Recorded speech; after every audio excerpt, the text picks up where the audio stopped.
Good afternoon, everyone, and welcome to today's professional development session on advanced features in Zoom, or those things you've never tried, maybe, or things that you maybe haven't seen a need for, or there's so many other things to learn about Zoom that just hasn't been time. We're going to look at things that are more niche type features, esoteric things, or a little bit out of the ordinary need with Zoom, things we never have time to cover when we're doing our other Zoom presentations. I'm Dave Giberson. I'm an old instructional design coordinator from Online Learning Pathways at the district. Come back to do these professional development sessions as the pro from Dover, as a consultant. So let's get going on advanced features in Zoom. First thing we're going to talk about, because I need to turn them on right away for those who might need them, are Zoom live captions. This is definitely not a niche feature. This is something that try to turn on every time, try to remember to turn on every time. It's a free part of Zoom. It's a Zoom feature that is internal to Zoom. It's not something you have to pay extra for anymore, or that you have to use any kind of third-party workaround for. And it is super simple.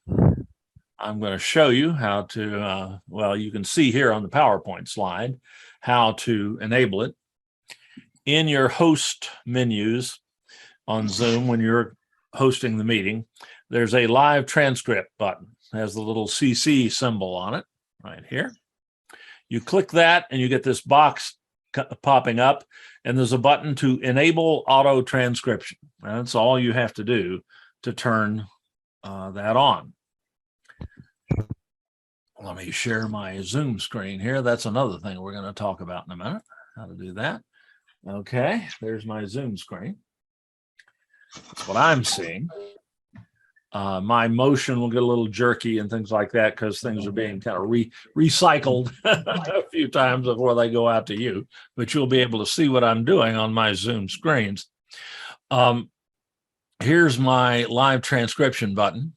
I just click that, and I have the option to enable auto transcriptions. And that's all I have to do. And down here, you can see the result of that. Or I've moved it up. You can move these live captions around on the screen by clicking and dragging them around.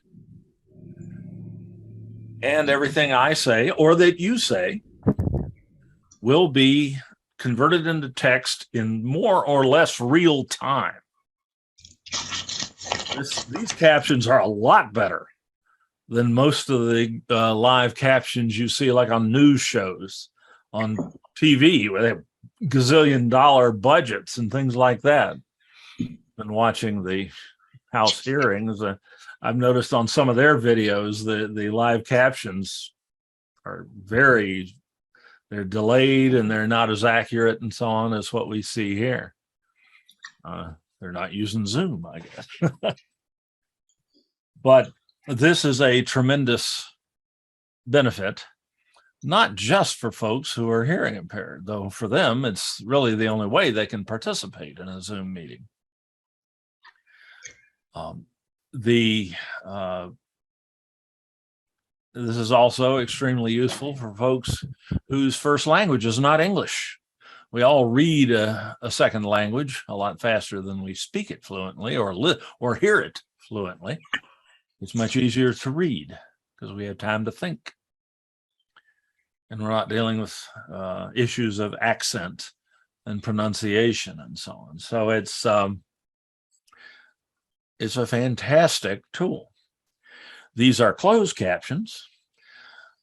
In order to, when I turn mine off here and stop my screen share, if you want to continue to have the captions available, you can go to your CC symbol, which you have in your participant menus in a Zoom meeting, and you can either hide or show subtitles.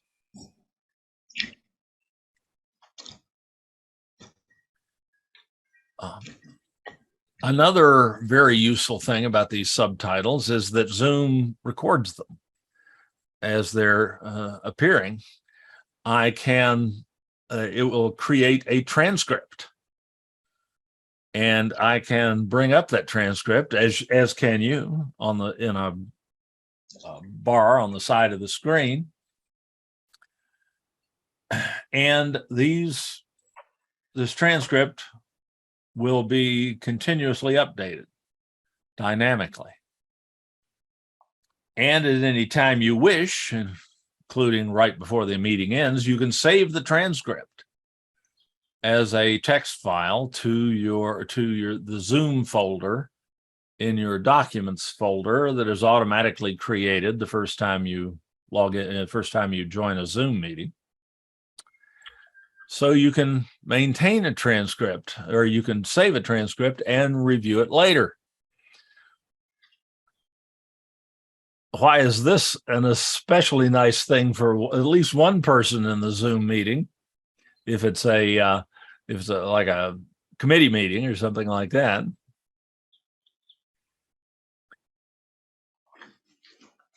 Never been the last one to arrive and get stuck with keeping the minutes of the meeting. Well, this is more or less automatic minutes.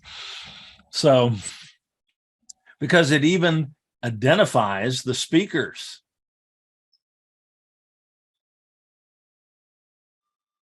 So it's a pretty remarkable feature of Zoom. And I will leave these on. I'm going to turn my captions off since hopefully I know what my lips are saying, so that they're not showing to you when I share my Zoom screen. But you can turn them on at any time and off. That's what makes them closed captions. That's what the term closed captions means. It means you can turn them on and off. All right. So we've got that rolling. Let me kill my share here. We'll go back to our PowerPoint presentation without benefit of my Zoom menus and move on. I showed you how that worked on my screen by sharing my Zoom screens.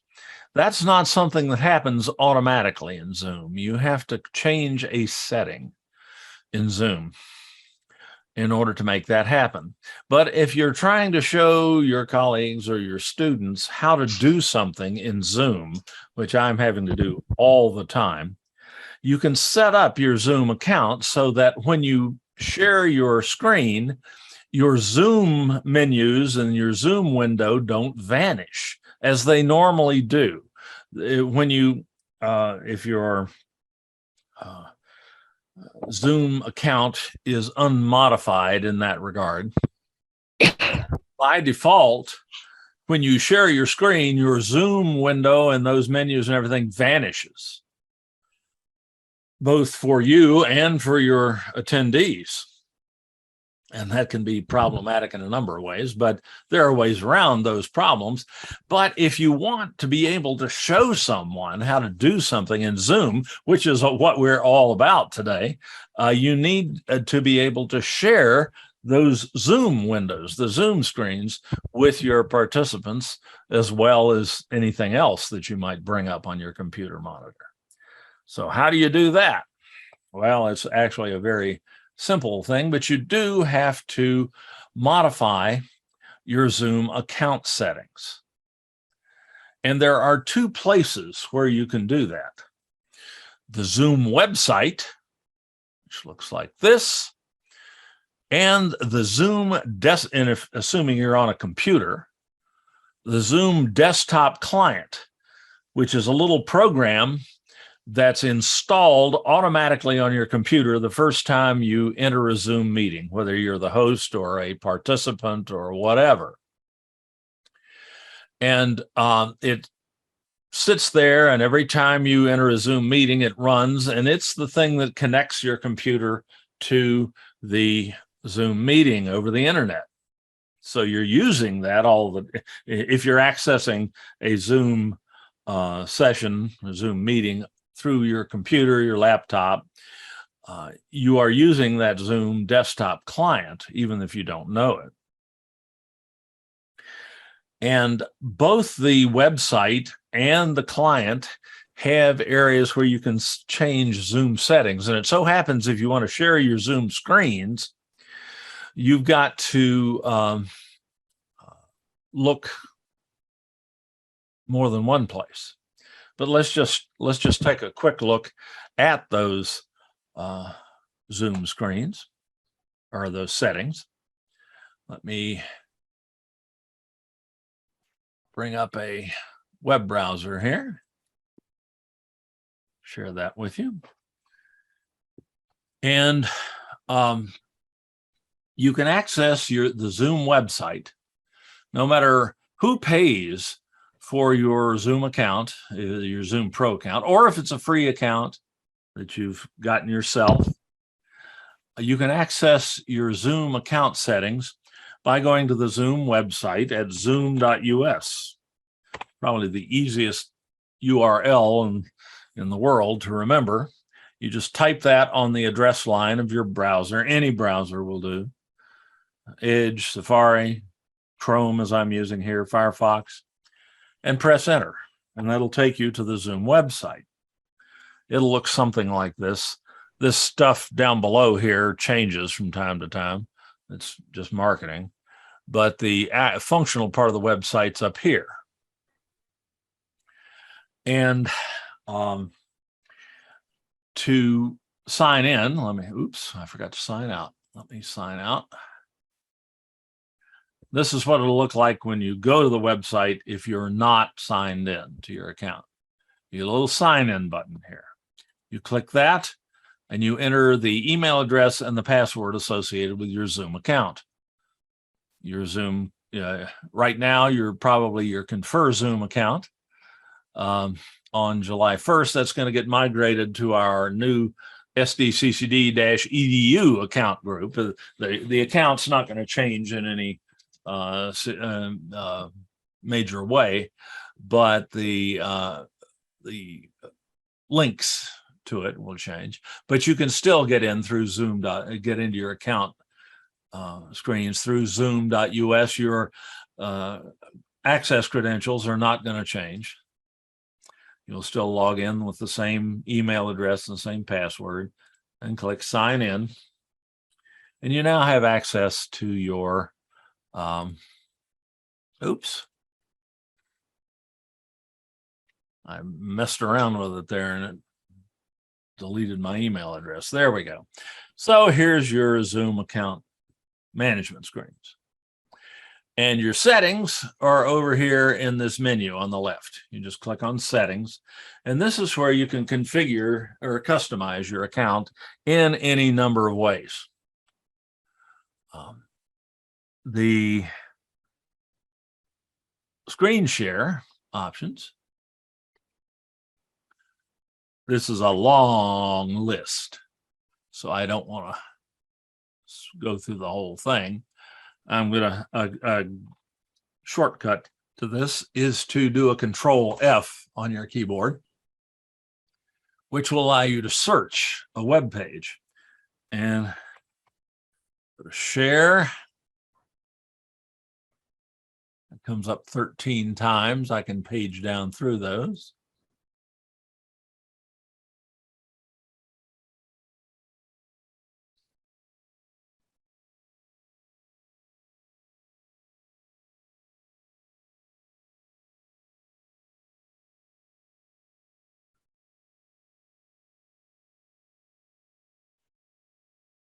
Here we go.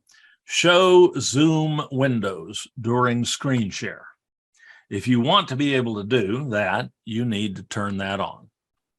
And you just click this little icon here, and blue is on with the little button, the white button to the right is on. So I've turned that feature on in my website settings.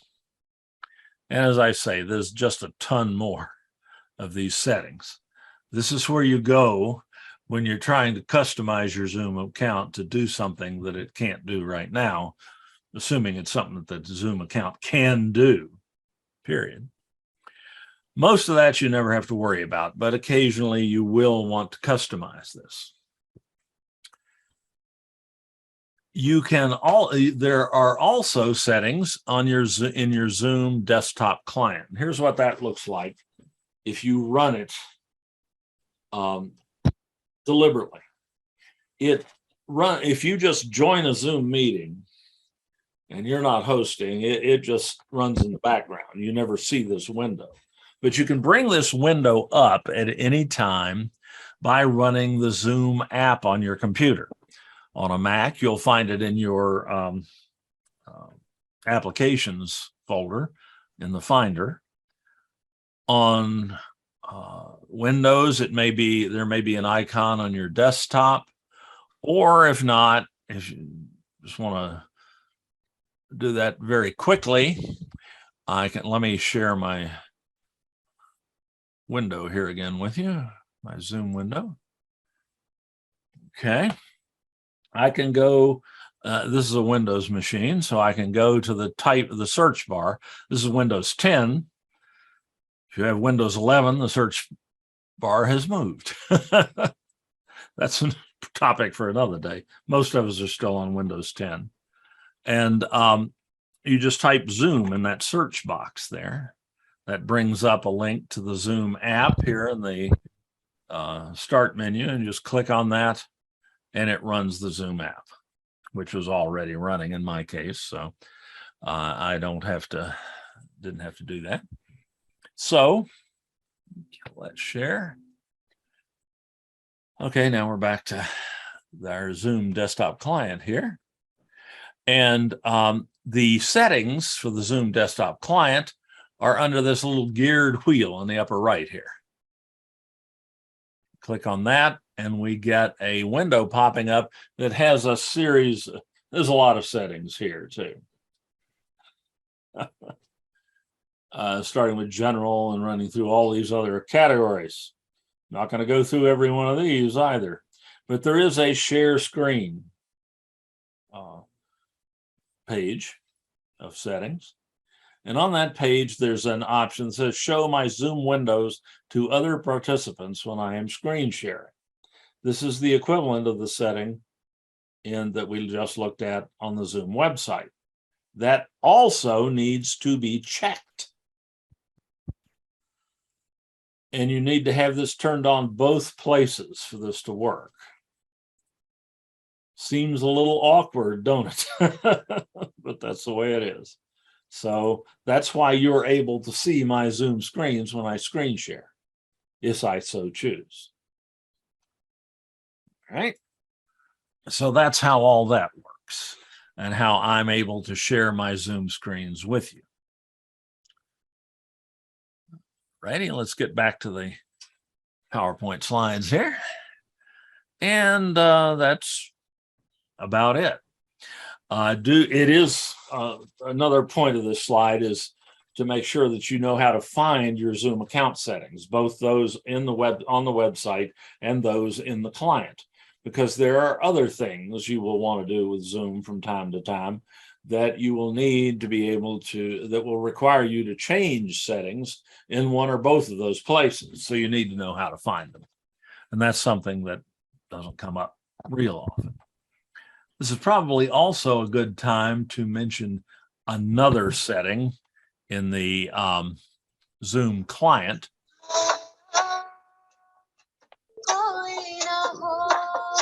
Let's see how. I am going to go ahead and mute everyone. We're getting a little background noise there.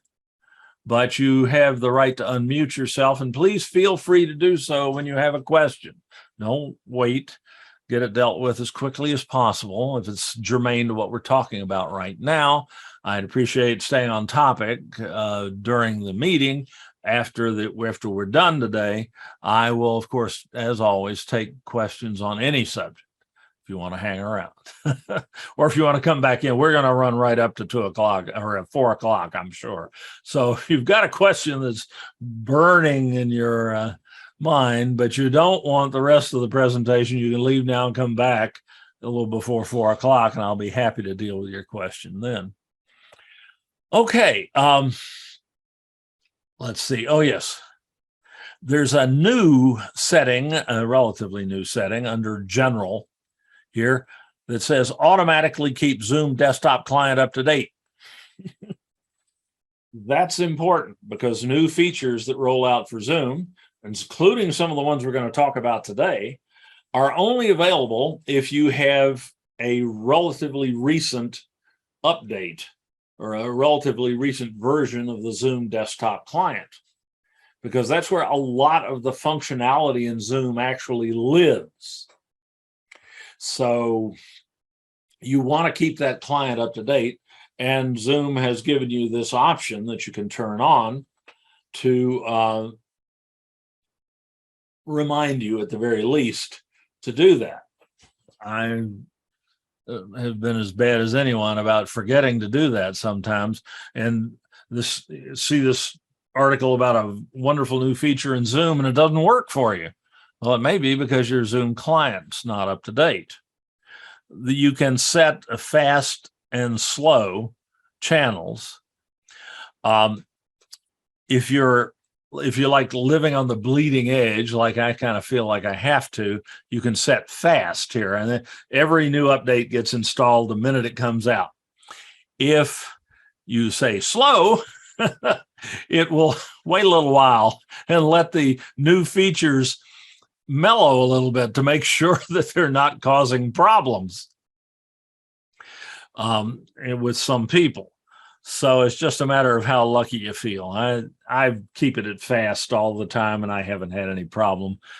Zoom is usually pretty careful with their updates, unlike people like Microsoft, who are liable to put out a new Windows update that's likely to brick your computer if you're not lucky. So I haven't seen that kind of slapdash work with Zoom. So I recommend setting your update channel to fast, and that will keep your client updated, because periodically when you go into a Zoom meeting, you'll get a message saying, oh, your client needs updating. Is it okay? It won't update the client without your permission, but it will do so. Usually it will give you a message after the meeting ends. Oh, there's a new update out. Would you like it? And you can choose whether to do that or not. Normally you would want to. All right. Another question I always get, and any discussion of advanced techniques in Zoom needs to include this topic.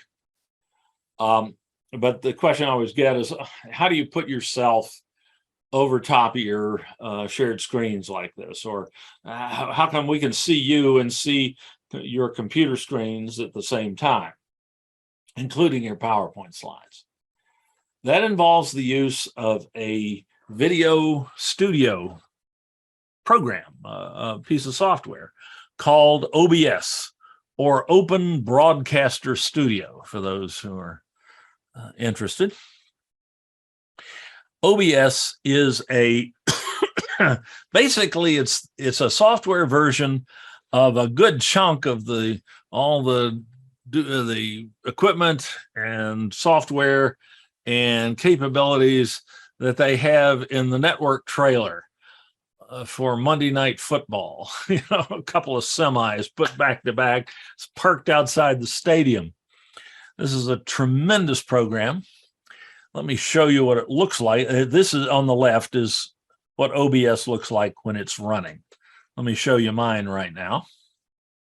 I'll share that screen in Zoom.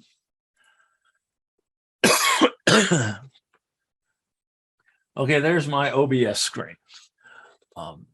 Not trying to give you too much detail on how to use OBS or how it works right now.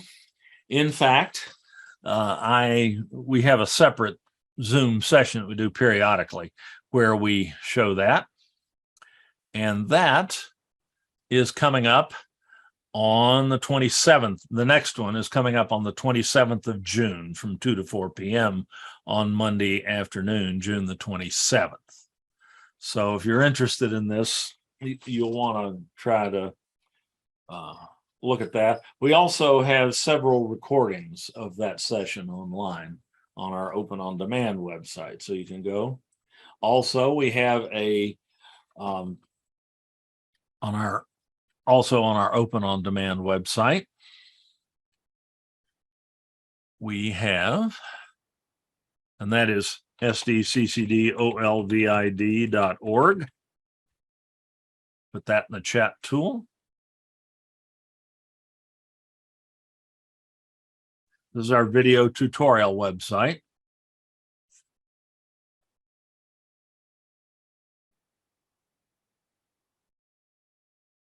That's in the chat tool. That's also in the signature of every one of my emails. And here we have a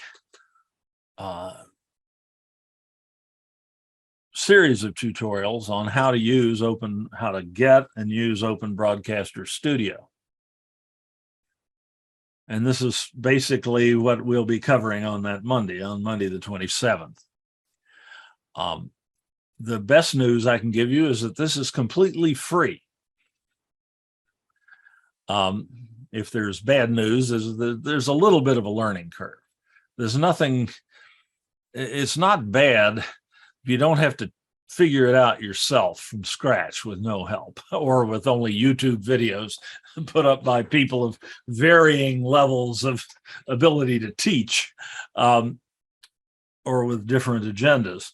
But it's really not that difficult to set up.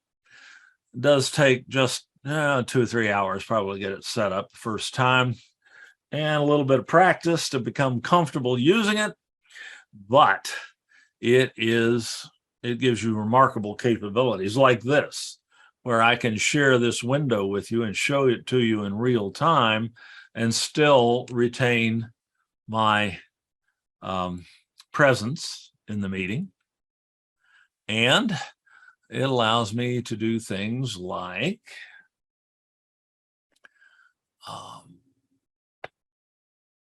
switch between a variety of different sources or combinations of sources, like the one I showed earlier. That's a live shot out my back window with a little camcorder that's connected to my computer via a wireless link. I can put video recordings behind me. I can utilize different cameras, like this one, which I'm going to be using today, which is a remote or controllable camera, a pan tilt zoom camera that I can control with a joystick and show you things that I can't share with you through Zoom. So this piece of software is exceptionally useful, and it works beautifully with Zoom. In effect, what's happening is OBS is like a video studio. Various video sources go into it, and you get to pick which ones or which combinations thereof are output by the video studio, and the video and OBS can then send that output straight to Zoom, and it shows up in Zoom as a, let me change my screen share here to my Zoom screen.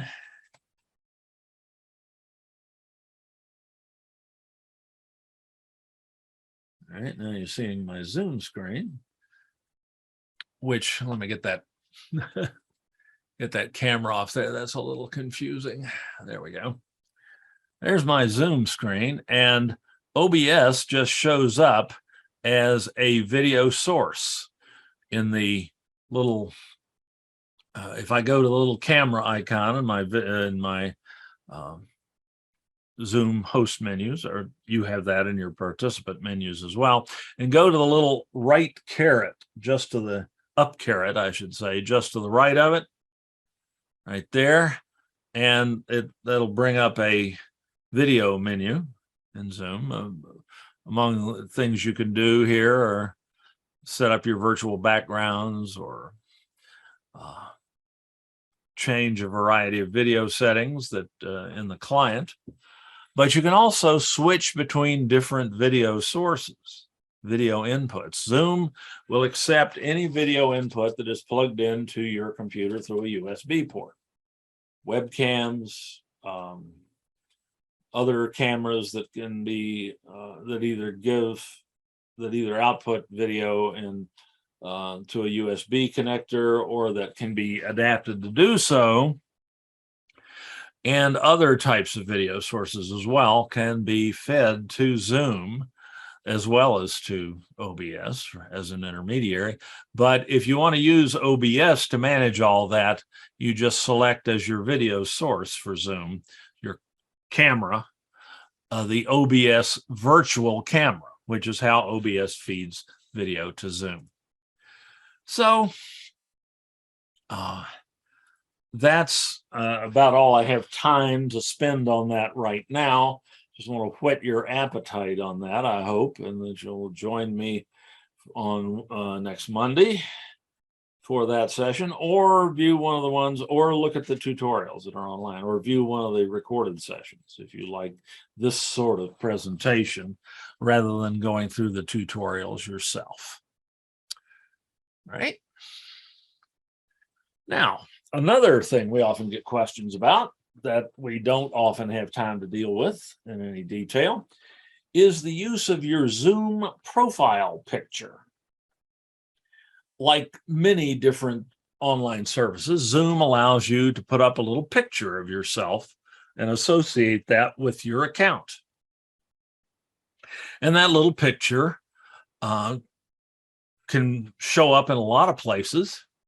It can show up in the transcript. When Zoom is keeping a transcript for you, it can show up identifying you as a speaker. But the most common place where we see this profile picture is when you turn your video off. In a Zoom meeting, you don't, you're having a bad hair day, you don't want people to see you, or you're eating lunch or doing something else that you don't want to share with the rest of the world. You can turn your camera off. And when you do that, hopefully your profile picture shows up. But sometimes it doesn't. And we're going to go through some of the reasons why it might not and what causes it to show up or not. The reason mine's not showing up right now is I deleted mine before the meeting today so I could show you how to load one into Zoom.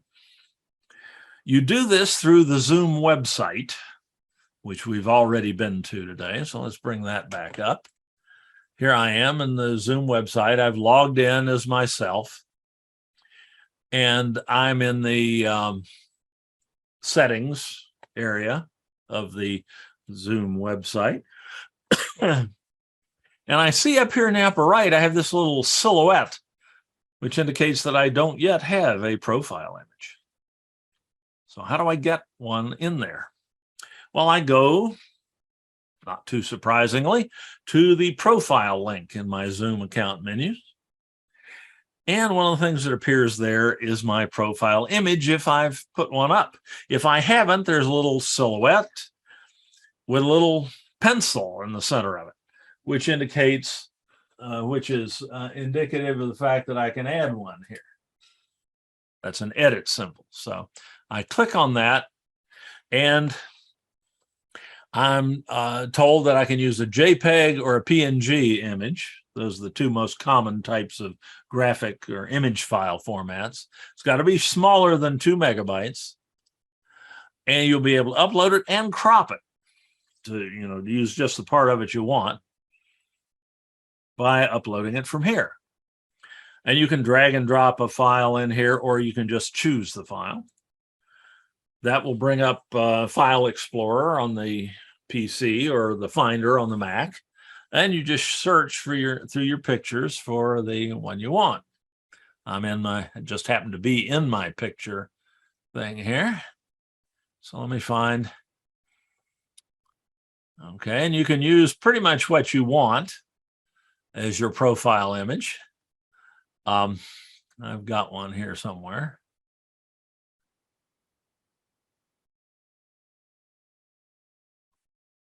Too many pictures. This will do. I'll use that one. I just click on it to select it and click open. Oops, and I'm in front of that. That ought to help. You move myself out of the way. I did that with OBS. So now I can click open down here. And that uploads the picture to Zoom. And this bright rectangle here indicates what part of the picture Zoom is going to use. And I can click and drag and move that around to frame it properly. If I want to crop something out, I can use these little handles, which you can barely see, the little blue squares in the outline around this. So I can tighten that a little bit. So it's not quite so obvious that I'm wearing an old sweatshirt there. That was a wardrobe malfunction day. All right. So I can get just the part of the picture I want. Or if the only picture you've got is you and your ex, you want to crop her out or him out, this will work like a charm. And then save that. And there's the profile pic. Now, if I turn my video off in my Zoom meeting, yeah, there's my profile picture showing up. Sometimes that works, sometimes it doesn't. Why? The question we get all the time is, why? Why is my profile image showing up in some meetings and not in others? And the answer has to do with whether or not you are logged into your Zoom account before you join a Zoom meeting. You don't have to log into your Zoom account. You don't even have to have a Zoom account in order to attend someone else's Zoom meeting. The client will automatically download and function on your computer, and you don't ever have to mess with Zoom. You don't have to give them any information or anything like that if all you want to do is attend Zoom meetings.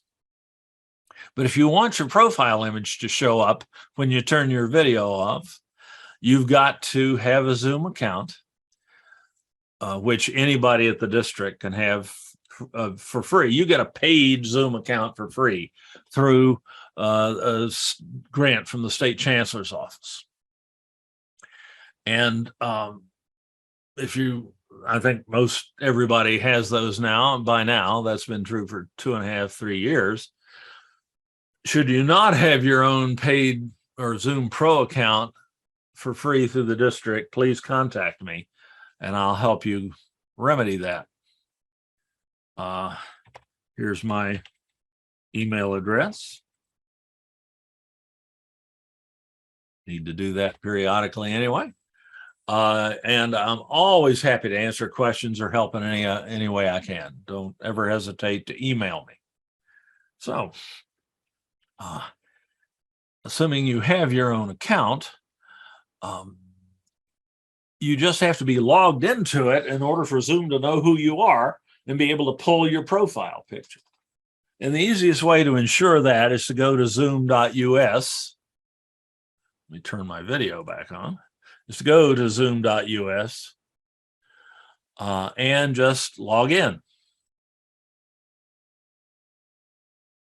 And again, you do that from the Zoom website by clicking the sign in link here, entering the email address associated with your account and the password, and sign in. Once you do that, your profile image will appear when you turn your video off in a Zoom meeting. Neat, sweet. Any questions about that? That one comes up all the time.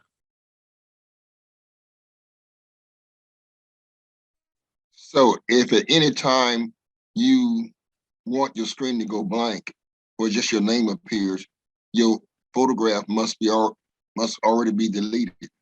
No, the easiest way to ensure that is just to log out of your Zoom account on the website. And make sure, also, you want to make sure that you're logged out on the Zoom client as well. There's if you're logged into the Zoom client and you see yourself up here, you both have a profile picture and you are logged into your account. You can click on that profile picture. If you don't have a profile picture, you just see your initials up here. You can click on that and there's a sign out option down at the bottom. If you sign out of the client and out of the website, your profile picture will not appear when you turn your video off, just your name. So should you want that to be the case, that's how you'd manage it. Or you could always delete your profile image and then reload it later, but that's kind of a pain. So be simpler and easier just to log out of everything before you join the Zoom meeting. Remember, you don't have to be logged into your Zoom account. Again, you don't even have to have a Zoom account in order to join a Zoom meeting. That's why our students can join our meetings without us having to try to run through the hassle of trying to get them to sign up for their own free Zoom accounts. Zoom would be pretty much unusable otherwise. Now let's talk about screen sharing. This is Zoom's superpower. This is what really makes Zoom a virtual classroom, because if you can only talk to students and have them see you, it's very difficult. I don't have to tell you, that would make it very difficult to teach. You need visual aids. At the very least, a whiteboard or a chalkboard, going back to my early days. And preferably lots of other stuff as well to teach in today's classroom. So Zoom provides that capability to you through its screen sharing feature, which allows you to share whatever you're seeing on your computer monitor with your attendees. This is something you've all done, you've all seen, and in very high quality and very smooth motion, in live motion and so on. So, or you can screen share using OBS like this, like I'm doing right now. But we're going to talk about the screen sharing options built into Zoom that operate as a native part of Zoom. And to share your screen in Zoom, of course, you first off, in order to illustrate some of this stuff, I'm going to need to share my Zoom screen, but the screenshots you see here in my PowerPoint slide show you what's going to happen when you click that share screen button, the big green button at the bottom of the screen in your Zoom host menus. Though under certain circumstances, participants can share their screens as well, if you allow it as the host. But when you click the share screen button, the first thing you're going to see is something that looks something like this, a screen from which you select what you're going to share with your participants in the meeting. There's also an advanced tab on this screen, and that's this one right here. And this is where we're going to spend most of our time today, in advanced screen sharing options, because this is advanced Zoom features. But we'll talk a little bit about basic screen sharing too, because it's such a fundamental part of using Zoom, of holding a class meeting using Zoom. I don't know how you do it without being able to do that. So let's see this work live. I'm going to share my Zoom screen with you, as I've done a few times already. We've seen how to do that. Now, in order to bring up this window right here, I will click the share screen button down here in my Zoom menu. And here's my basic screen sharing control screen. I'm not sharing that if you're doing this from scratch, I had already shared my screen, so I'm able to share this with you. But if you were not sharing previously, you're still not sharing anything. This is just a preliminary screen, a waiting room, if you will, where you get to decide what you want to share with your students. At the top left, and perhaps across the top row of this dialog box, you're going to see what's on your screens right now. If you only have one monitor on your computer, you'll just see screen 1 labeled here in the upper left-hand corner. I've got 4 screens on this computer, so I see all 4 of them, and I can share any of them that I wish just by selecting the one I want to share.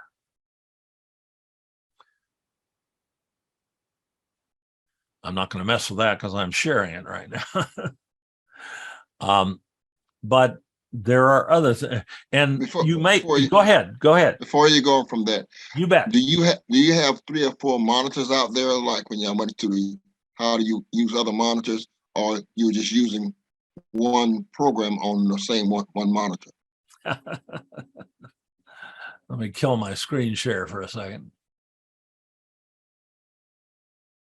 Oh yeah, just remember, he who dies with the most toys wins.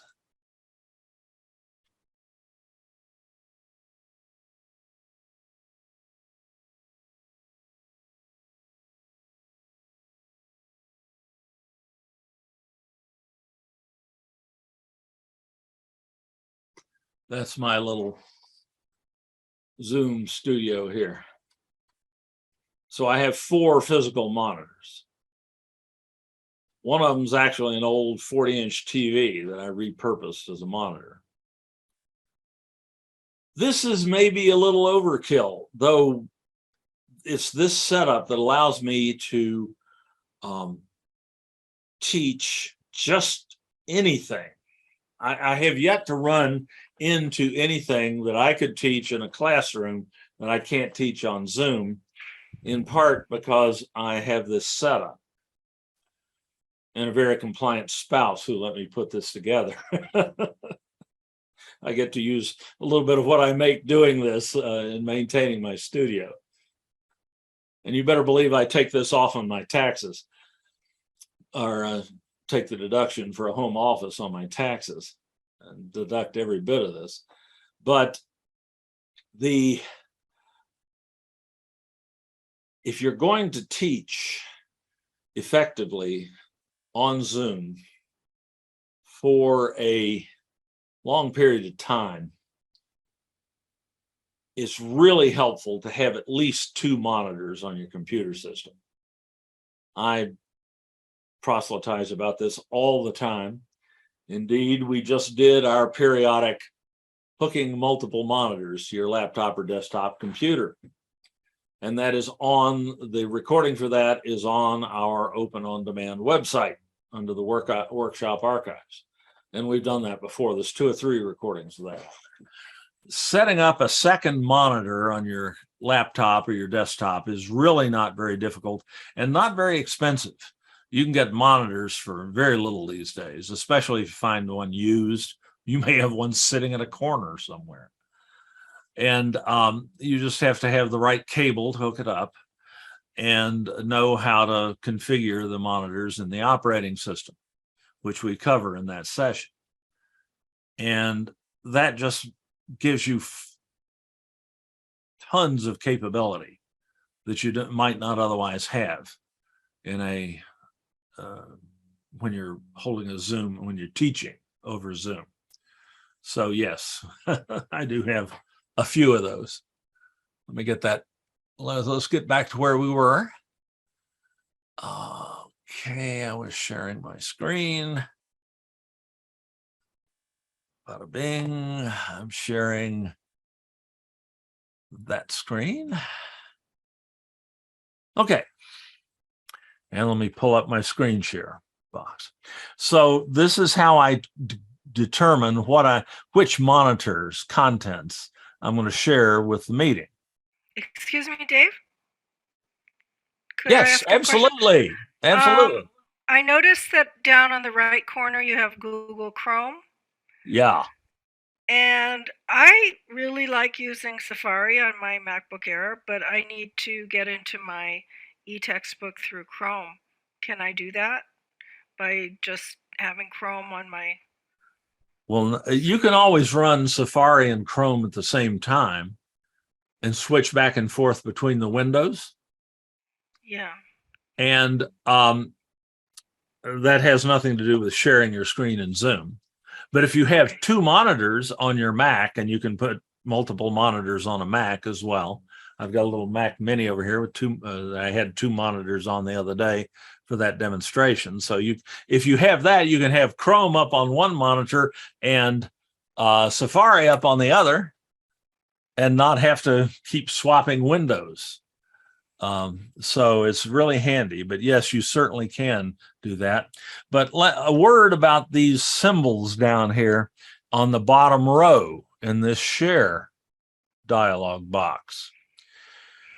These allow you to share individual applications, which means that your students will only see something that's in that application, that application is displaying.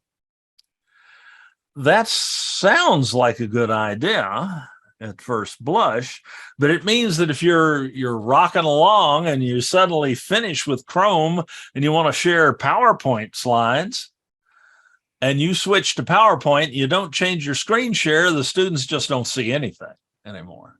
They don't see your PowerPoint slides. These top row options here, or option if you just have one screen, show anything that appears on your computer monitor, on your computer desktop. And I can never keep track of which application I've shared last. I have enough things to think about when I'm presenting on Zoom. I don't need to keep track of what application was I sharing? Can they see that? Or can y'all see this? You know, you have to keep asking, can you see me now? So I strongly recommend that you share your screen or screens, whichever screen you want to share, rather than sharing individual applications. Because if you do, you will not have to worry about, are they seeing what I think they're seeing? When I pick that particular monitor to share, it'll share everything that the monitor is displaying. If you use the stuff on the icons on the top row instead of the ones on the bottom. Occasionally we'll run across a situation where people don't see anything on this top row. All they see are the applications to share. And that's because of a missetting in Canvas, or not in Canvas, in Zoom, in your Zoom account management screens on the website. If you have that problem, let me know and I'll show you how to fix it. It's just a matter of changing a setting in your Zoom account settings on the Zoom website. But probably you would have gotten that fixed by now. So you want to use these buttons along the top here, or button if you only have one monitor. But you also have lots of other cool stuff that you can share with your students, like the Zoom whiteboard. And if I share something else, it'll automatically replace what I'm sharing now. So let me share the whiteboard with you. And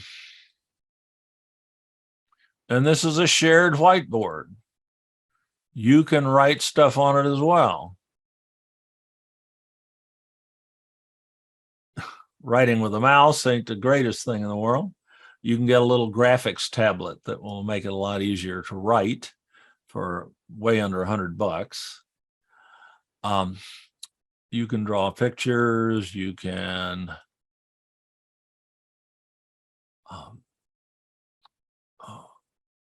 you actually have relatively limited capability with the Zoom built-in Zoom whiteboard, but it's like you can send students to the board. You can put up a mathematical equation.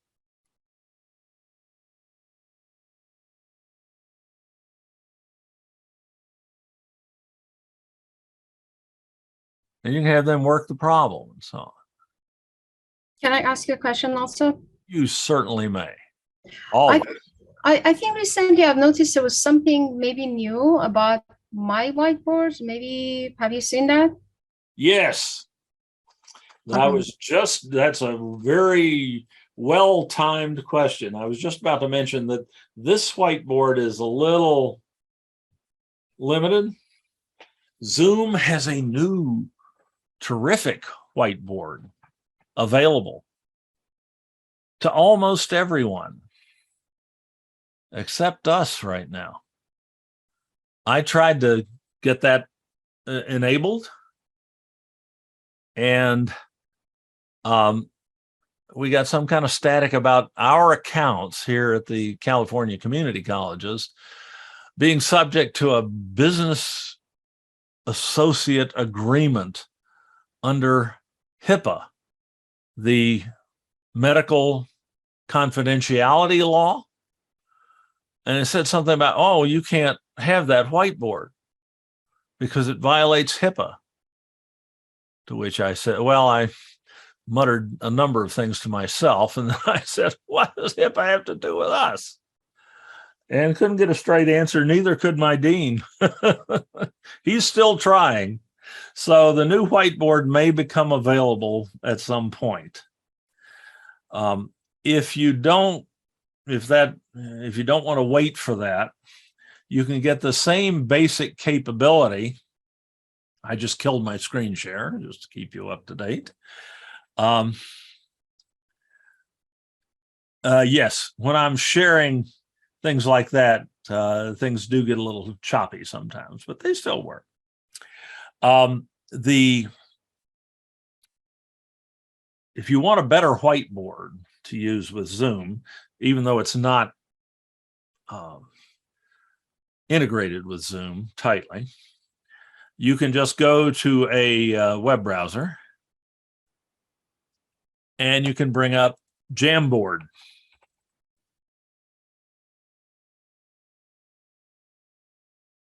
Just type Jamboard in the address line on the browser, and that it's the actual address is jamboard.google.com. It's a free Google product.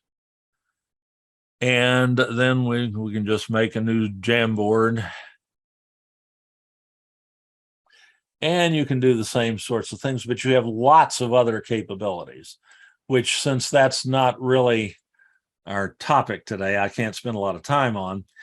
But as soon as we get the new Zoom whiteboard, which I trust we will, I will certainly be doing a session on that. But Jamboard is also an excellent tool, and it has all basically the same features as the new Zoom whiteboard. And it's also free. It's just not as easy to use within Zoom because it's not as integrated with Zoom. But it's not hard either. Mm-hmm. What about Microsoft Whiteboard? Have you Microsoft also has a whiteboard that has better features than Zoom's whiteboard. But I don't think it's quite as good as Jamboard. And they're both free to you. So whether you're, and of course, Jamboard and the Zoom whiteboard are not tied in any way to Microsoft Windows either. So you can use them on a Mac as easily as you can on a Windows PC. So that's another thing we always have to consider. Anything we tout has to work on any computer that our faculty members might have. And I know a lot of you use Macs. So something that won't work on I don't know if the Microsoft Whiteboard will work on a Mac or not. Now that I think about it, I kind of doubt it because it's a Windows app. So probably not. But anyway, Jamboard will get you through. And we do a periodic session on whiteboarding in Zoom. And we cover Jamboard and the Google Whiteboard and a few other things as well. And you'll find that recordings of that session in our open on demand workshop archives as well. Okay, good questions. Keep them coming, please. All right. You can also share,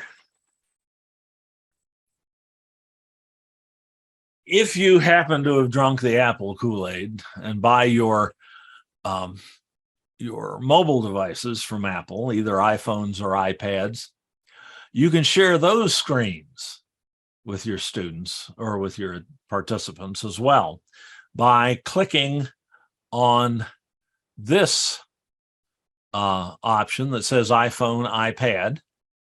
And let me bring that up in full. There we go. Here's the iPhone, iPad option. You click that and click share. And it gives you, you can't see this, but it gives me some instructions on what to do. It says, on your iPhone or iPad, connect to the Wi-Fi network that your computer is on, which you probably already are. Then tap screen mirroring. You find screen mirroring in your on your iPhone or your more recent iPad by going to the upper right-hand corner of the screen, touching the screen, and swiping down to the left, diagonally down to the left. That brings up your control panel. And then there's a little screen mirroring option on that. And on the screen mirroring window that pops up, there's an option that says Zoom dash and then your some contraction of your name. And you tap that. And in a moment, now you're seeing my iPhone screen. I'm sharing my iPhone screen. This is the last screen that I picked the Zoom option off of. So again, you bring up your control panel by swiping diagonally down from the upper right. You select screen mirroring, which is two little rectangles interlocked with one another. And then this screen pops up and you select Zoom, the option that says Zoom. This, by the way, will also let you share your iPhone screen to your TV if you happen to have a Roku TV or a Roku box attached to your TV. So you can share, you can look at your iPhone pictures and things like that on your big TV. But today we're using Zoom mirroring. So now I just tap my screen. Come on. There we go. Oh, this is the control panel we were talking about. This is what comes up when you swipe down from the lower right. And the screen mirroring option is this one right here. The two interlocked rectangles. Now I can swipe that out of the way and I'm sharing my iPhone screen with you. So if I need to show my participants how to do something on the iPhone, like how to join a Zoom meeting from the iPhone, I can show that. You can see the Zoom app down there in the lower right. I can tap on that. I can click join, tap join. I can enter the meeting ID, which I know by heart and never changes for me.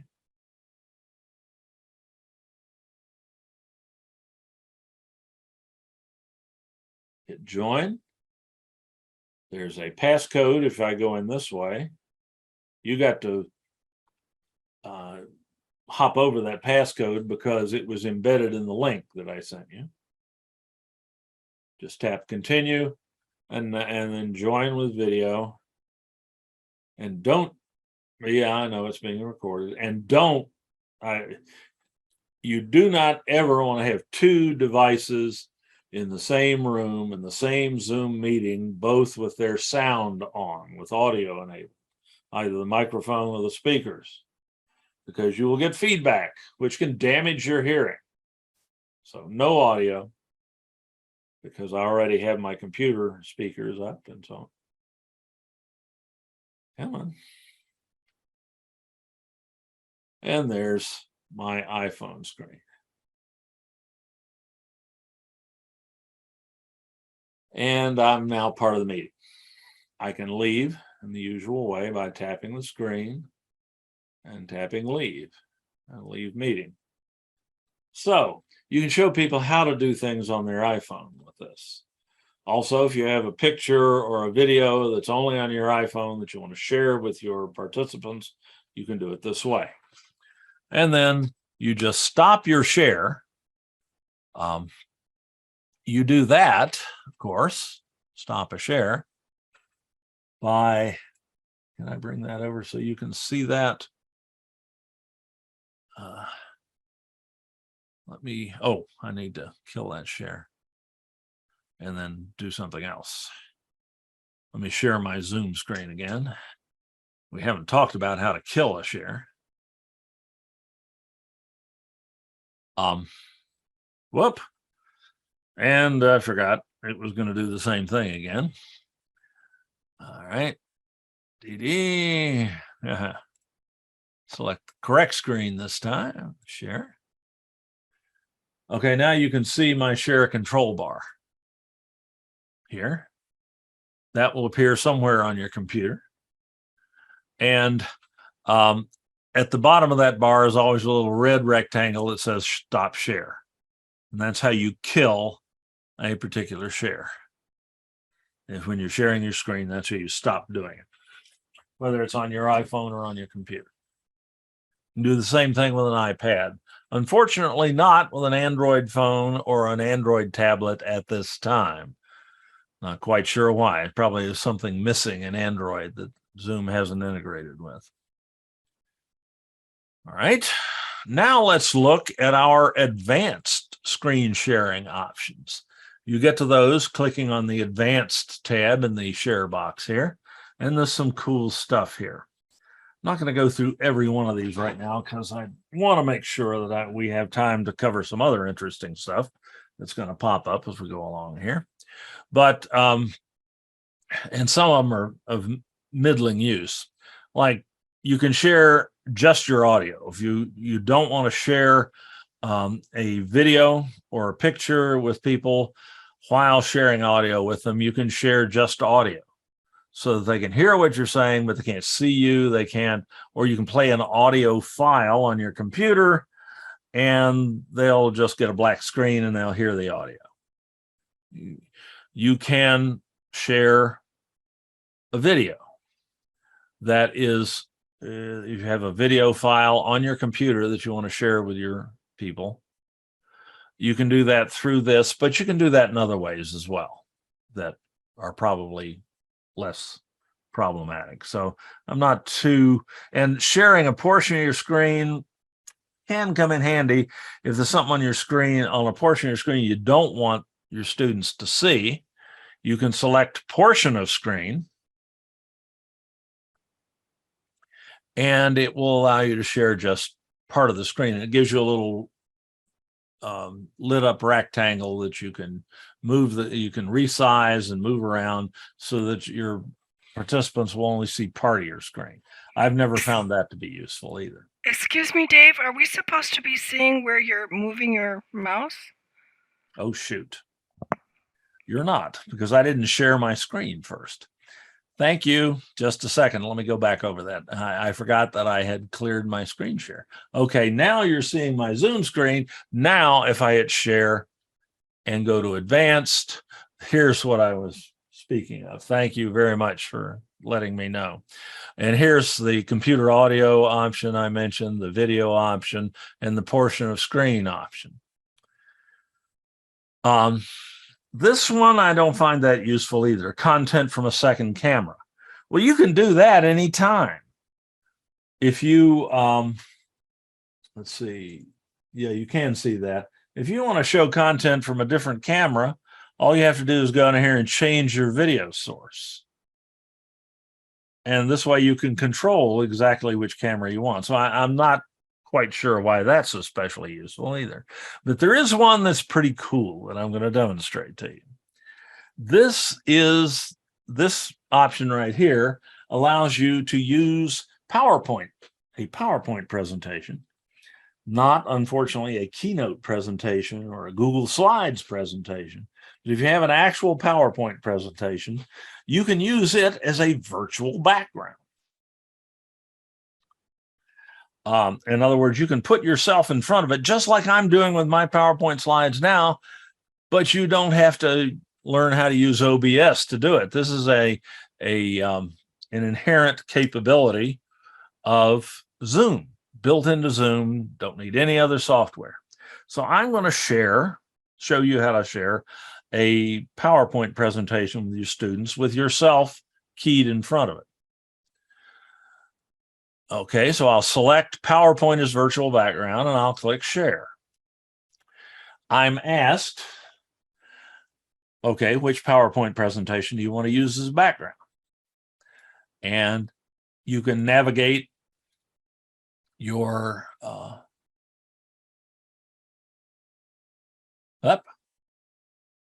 Yeah, there we go. You can navigate your saved PowerPoint presentations and pick one.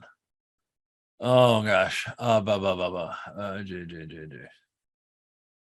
here's my Canvas overview. I'll select that one. I just select it, click on it, and click open. And Canvas, or rather Zoom, pulls up the first PowerPoint slide, and then it puts my Zoom video in front of it. Right now you're seeing multiple PowerPoint slides because of what I was doing with OBS. But let me undo that and get into a more standard situation where you just see me, that camera, and let me take the green, okay, now this is what you would typically see. This will work whether or not you have a green screen behind you, as will Zoom's other virtual background options. But it works a lot better if you have a green screen. I've got one, obviously, sitting behind me in my office here.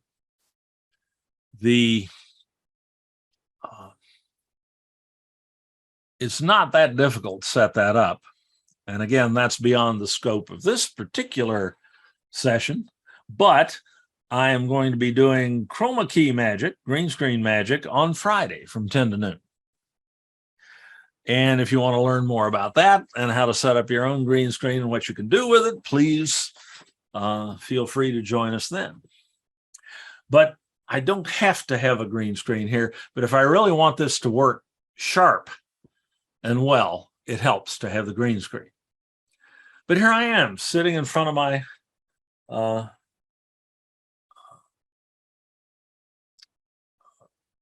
in front of my PowerPoint slides. And I have a little, you can't see it, but I have a little advancement tool, little arrows that allow me to move forward with my presentation. I can't just click on the screen and advance the PowerPoint like I normally would. I have to use the little tool that Zoom provides, but I can go through these slides, keeping myself in front of them. I can make myself smaller or larger. I can move myself around. You can't see exactly how I'm doing that. When I click on myself, I see, and I can't really show you that because Zoom won't share that.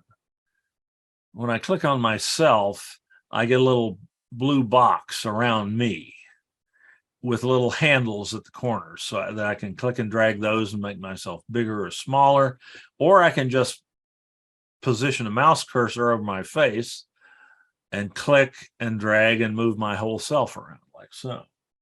So if I'm in the way, I can get out of the way. And this is all happening through Zoom.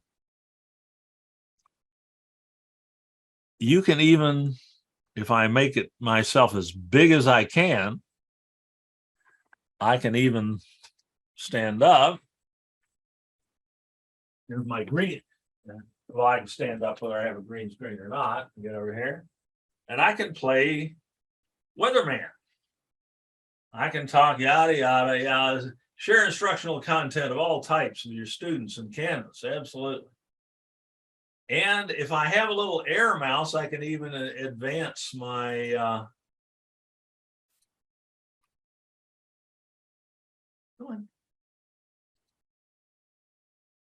can even advance my slides from across the room. And it's this little Gomer I've got in my hand here. It looks like a little half of a gun with a little trigger in it. This costs about $30. It's a wireless mouse, and there's a trackball on top that will allow me to move the mouse around. And I've got the trigger is the left mouse button and so on. So you can use this from anywhere in the room and control your computer during a presentation. It's really handy, and it actually works, and it's easy enough to manipulate, whereas some of these PowerPoint clickers and things like that are either very limited in what you can do with them or kind of clunky to use. So that's a really cool advanced screen sharing feature, and one that's really quite functional in Zoom. And when I'm done, I just find that stop share button up at the top of the screen, the red button that says stop share, and bingo, I'm back to just normal Zoom stuff here. Let me go ahead and get back to my PowerPoint slides. Now, this I'm doing through OBS, and I can make my background disappear there. That's what chroma key does. You replace a color, green color, with another video. Okay, so there's some, yes, please. Okay, if we don't have a green screen like you do, with this feature, is the picture as good, or does it get cut off, you know, like? It doesn't get cut off, but if you move, parts of you will disappear. Okay. You may fade in and out periodically if you don't have a green screen, and generally you will be fuzzier, less easy to see. It works amazingly well without a green screen, but it works a lot better with one.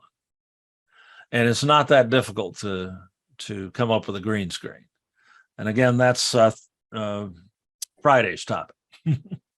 Okay. Okay. I'll be happy to answer more questions about that at the end if you like. Okay. Well, when I've already shown you one of these things on this next slide, couldn't quite figure this out. We've all probably used virtual backgrounds in Zoom at one time or another. I see a number of you doing that right now. So I'm not going to go through the basics on that. We cover that in our other Zoom sessions, but there are some advanced types of virtual backgrounds that I'd like to talk about today, one of which was how to put yourself in front of PowerPoint slide. And we've just done that. Here, by the way, on this slide, you can see what it looks like to me when I click on myself. You see the little blue box around me. That's how I was able to move myself around, make myself bigger and smaller. But let's also look, and this is a lot of fun when you have a number of people in the meeting. So let's look at the immersive view virtual backgrounds. I get to those through my view menu, which I always have access to in the upper right-hand corner of my Zoom screen. This is available only to the meeting host, obviously. And let's see, can I, yeah, I guess I can share the screen and get started anyway, so you can see how I do this. Let me get that share bar out of the way. I just parked that over on another monitor. It's so handy to have multiple monitors in a Zoom presentation. Now I go to view up here in the upper right-hand corner. I click on it, and when I'm sharing my screen, I don't have the immersive view option, but I will have that if I kill my screen share. I just wanted to show you where to look for that. So now I'm going to go to immersive view. And I am given a series of backgrounds that I can use that will accommodate multiple people at the same time. On the PowerPoint slide, here's one of those. I'm going to use this, but I have several with different kind of classroom backgrounds and so on. But that one is, let me see, find the right one here. No. Oh, there it is. And these different backgrounds will accommodate different numbers of people. So I'm going to pick that one. It's loading it. I just click on it. And then I just click start.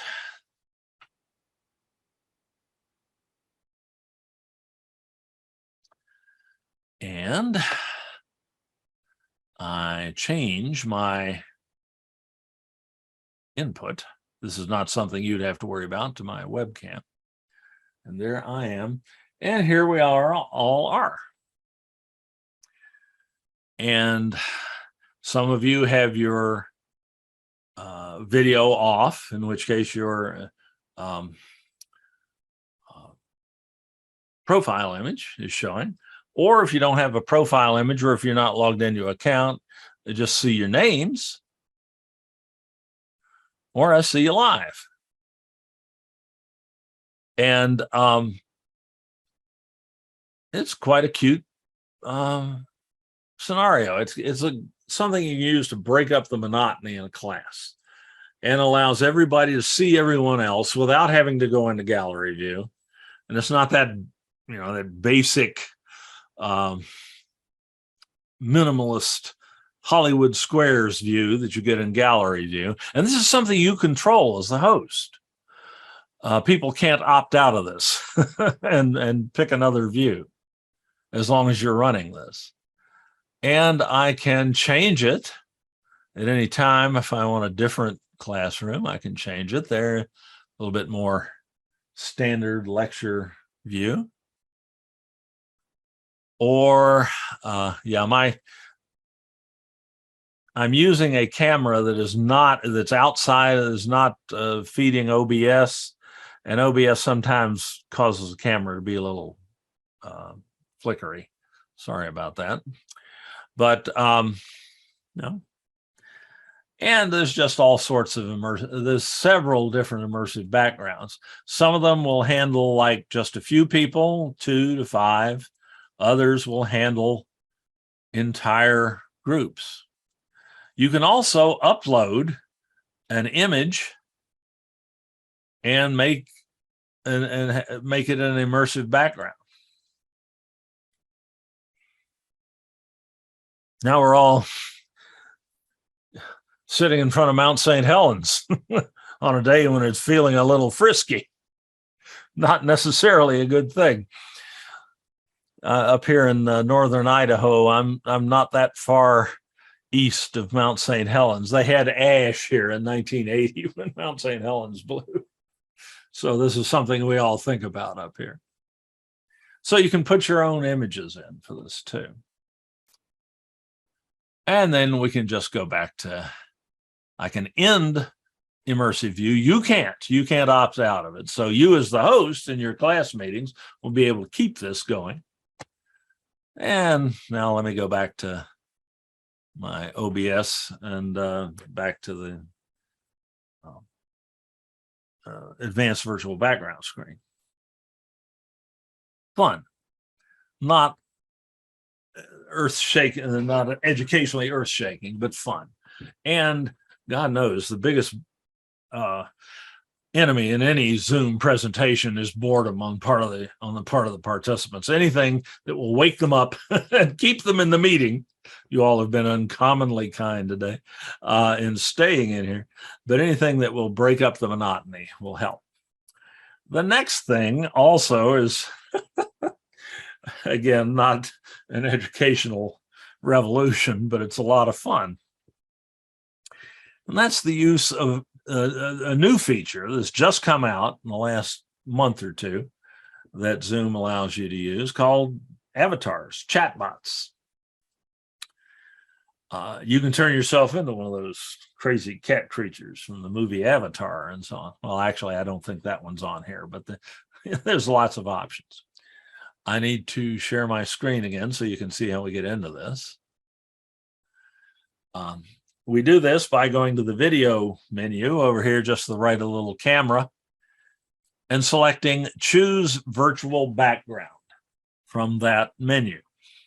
One of the options in that menu, accessed just by the up caret just to the right of the little camera icon in the host menus. And on this, here's how you do, this is of course how you do your basic virtual backgrounds, but there are also so-called video filters and what's new and advanced, avatars. It's still a beta feature, it's still under test, but it seems to work exceptionally well. So I can select avatar, and you can do this as well. If your Zoom client is up to date, you can change yourself into an avatar, and it can be multiple people using avatars in the same meeting. This is not just a host feature. Participants can do this as well. So you just click on avatars, and here are your available avatars. Remember the guy? There was a story back in March of 2020 of a guy who was not real good with Zoom, who was in an important Zoom meeting and somehow accidentally changed himself into a cat and couldn't get out of it. And his boss was not amused. That Zoom didn't have those avatars then. I don't know what he was using, but Zoom now has that capability. So I can turn myself into, there I am. Okay, here we go. And this is phenomenal. It lip syncs, more or less. If I move my head one way or the other, it follows me. It won't raise a hand, but if I smile or raise my eyebrows, it'll do that. So this, you can be anything that you have an avatar for here. Can you turn everybody else into an avatar? Nope. Everybody Okay. gets to decide whether they be an avatar or not. I kind of like the cow. Okay. I have a question. Ooh.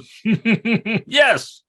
Sometimes, like they say, to have a better connection, it might be better to turn the video off. How about these avatars? Are they really affecting?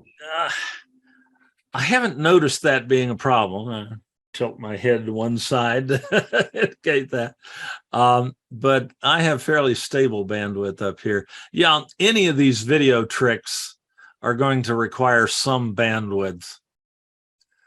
So you just have to try and see with your internet connection whether it's going to work or not. Of course, one of the most critical things you can do to improve your Zoom meetings is to get the best internet connection you can.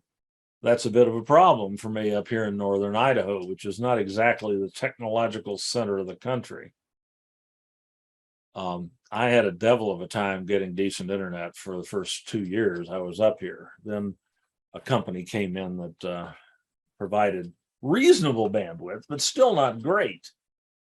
I'm seriously thinking about jumping ship and going to Starlink, the Elon Musk's low Earth satellite internet.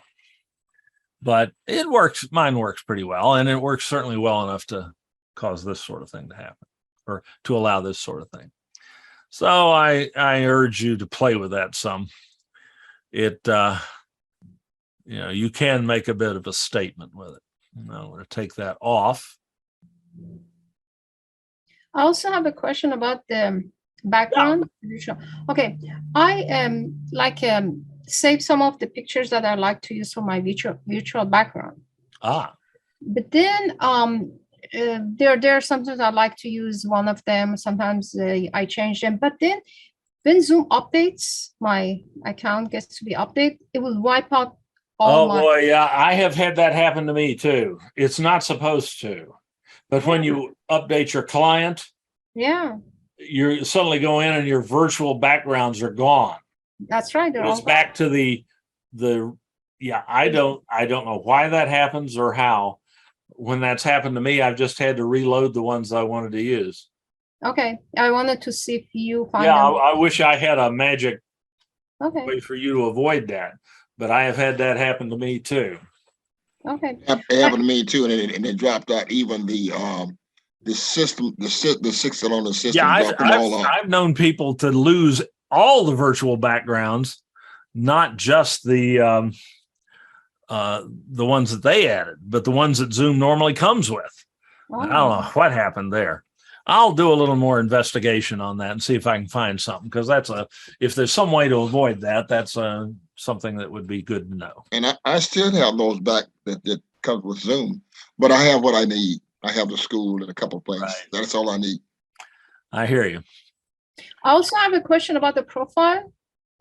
Like a student, you said when they join our Zoom meeting, then they can use their profile picture. How do Yes, they they do can. that?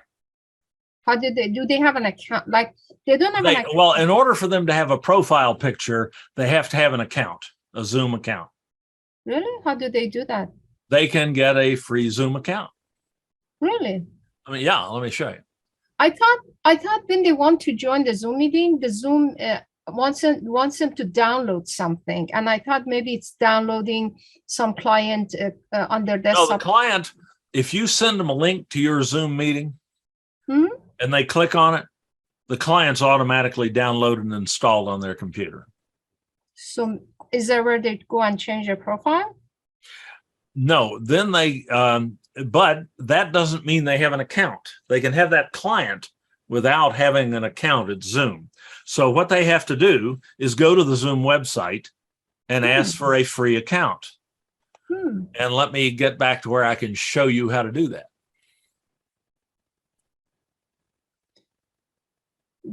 Okay, I'm back to where I can show you a screen here. I'm going to bring up a web browser.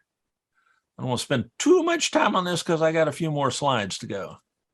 But you can go to, let me log out. Okay, if they go to zoom.us, there's a button right here that says sign up, it's free, and it is truly free. There are some limitations on the free accounts, but nothing that would matter to students generally. So they click there. You gotta they got to establish that they're not under 13. I don't think that'll let them do it if they do that. Okay, now the world knows how old I really am. And then they just give an email address and sign up. They get to pick a password, and they can go in and load their profile picture just as I showed you how to do yours. So they must have figured it out by themselves, because most of them do have that profile picture. Yeah, they must have made their own Zoom accounts. Okay, that's good to know. Thanks. And then they can use them to talk with their friends. Right. The only limitation that those free accounts have, the only real major limitation, is that the meetings can only last 40 minutes. Don't you wish that restriction was on every committee meeting that you had to attend at the district? Hey, can we get that applied to our accounts? I'd have had to present all this in 40 minutes, and you all be doing something else by now. We use it for family gatherings and just limit to half an hour. But the trick, what they don't tell you about the 40 minutes, is that you can start another meeting right after the other one times out and go another 40 minutes, and you can keep doing that all day if you want to. So it's not really much of a limitation. Zoom gives away a lot. They could make even more money, maybe, but they're a pretty responsible and they've embraced their criticality during the pandemic, so they've been pretty decent about it. Okay, let's get that out of there and go to the next. Just briefly on this, something comes up periodically. When I share my screen, when the host shares their screen, you have some tools that you can use to govern how you see their shared screen. Because sometimes it may be difficult to see what this host is sharing. It may not be big enough. There may be stuff in the way. And so on. You have some control over how you view the host's shared screens on your computer. You access that, and I am not sharing right now, so you can't see that. Let me share a screen here so that you can see that option and follow along, play with it. I'll share that very screen, the one with the PowerPoint slide on it. Okay. And if you look at the top of your screen now, you'll see a little green bar that says you're viewing Dave Giberson's screen. And just to the right of it is a View Options menu. It's easy to miss that. It kind of sits right at the top of the screen and it's not real obvious. But if you click on View Options, you'll see something like this pop up. This is the menu you see if you're in full screen mode in Zoom. If you're not, a couple of these will be missing, notably the Hide Video Panel and the Exit Full Screen option will not be there, but they won't be meaningful in that case anyway. But you will see Zoom Ratio, Request Remote Control, Annotate, and Side-by-Side mode. You should see those. So what do those do? Zoom Ratio allows you to zoom in on what the instructor is showing, what the host is showing you. If it's too small on your screen to see, you can zoom in on it. You can zoom in as far as 300%. That will show you part of the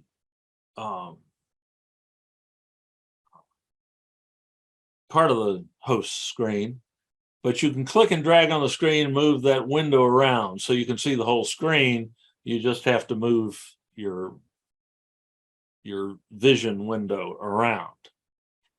So that's something you can do if the host's shared screen is too small. I hope this one's big enough. But try it. Try clicking on Zoom Ratio and zoom it up to 200% or so and see what it does. Give you a second to play with that. I'll look and see where I am in my PowerPoint here.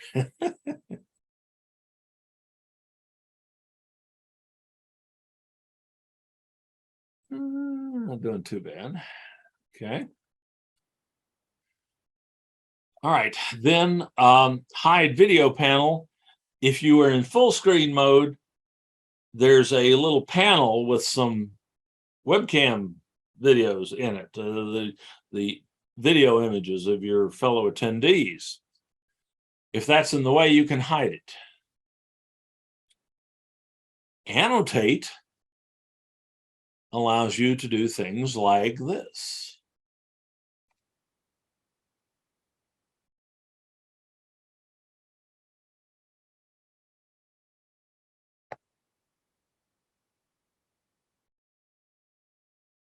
On the shared screen. So I'm talking about Annotate right now. If you click on that, you're going to get a control bar that looks like this. And you've got all kind of drawing tools. and you can type text.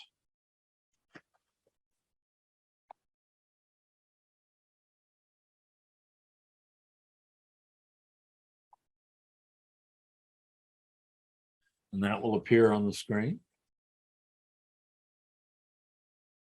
And you can clear those drawings. And you can do that as a participant.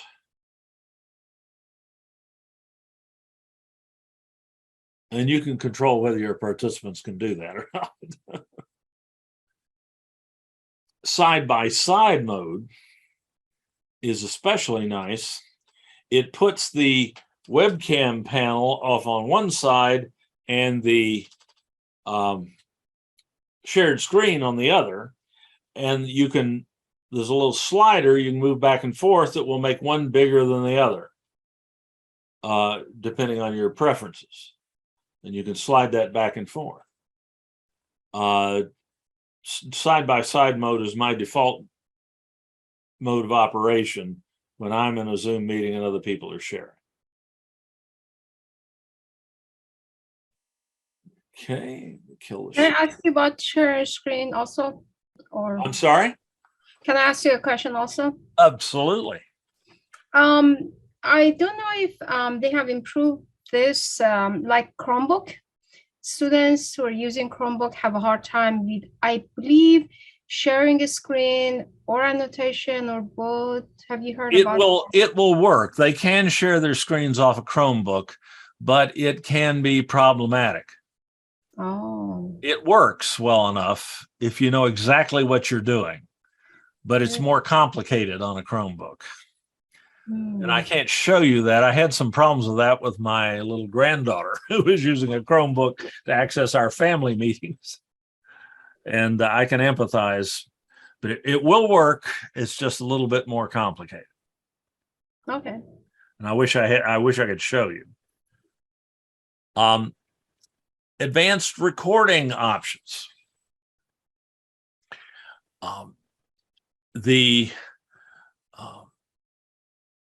You know that if you record your meetings, they by default they go to the Zoom cloud, and they are Zoom sends you the link later, and you can share that link with your students. They can watch the recording. That works like a charm. However, there's an advanced option that you can turn on that allows you to record not to the Zoom cloud, but have the recording stored on your local computer. That is done through a setting in the Zoom website. Sign myself in here. Under recording, under settings, and you can turn on local recording. It is turned off in your accounts normally by default, but you can turn it on. That allows you to save the recording to your local hard drive. That gives you the option to edit that recording before you put it online. I always record to my local computer just in case something goes wrong and I need to cut a chunk of it out or replace a piece of the recording before I put it online.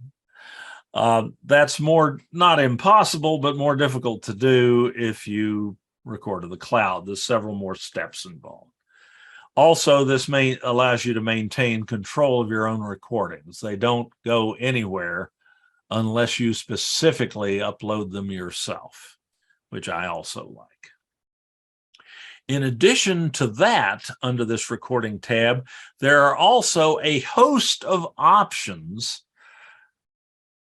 that will allow you to control how your cloud recordings function. And I don't have time to go through every one of these, but you can do things like record audio only if you want to, so that you can make your presentation into a podcast that people can listen to while they're driving or whatever. Some of the advanced options include creating a transcript automatically, create recording highlights, just the Cliff Notes version of your presentation, You can choose to display participants' names in the recordings or not, depending on privacy issues. That's something you want to turn off if you've got students in the recording. Gives you a little bit more FERPA coverage. And so on. There are a number of options here. And this again is in your website at the Zoom at zoom.us under settings and the recording tab here. So this gives you more options for recording. Oop.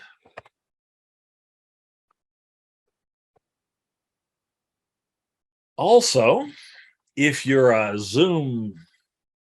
avid Zoomer and you're trying to get as much done in as short a period of time as possible, and you don't like reaching for your mouse and moving and clicking on something and clicking on something else and so on to make something happen, there are numerous keyboard shortcuts on both Windows and Mac computers that allow you to control Zoom from the keyboard. For instance, if I want to turn my video off, I can I can move the mouse and click on the little camera icon, or I can hold down the Alt key on my keyboard and hit V, he said. There we go. I had to have my mouse cursor in the right place. And I've turned off my video. And to do it again, I do Alt V again, and I can turn it back on. And that's a lot quicker than reaching for the mouse. So if I'm trying to be as efficient as possible in a Zoom meeting, these keyboard shortcuts can be very handy. These are the major ones that you see here on this, but you can just Google Zoom keyboard shortcuts and the full list will come up. They're different on the Mac, of course, because the Mac keyboard doesn't have an alternate key. But most of these, if you just substitute the command key for alternate on the Mac, they'll work.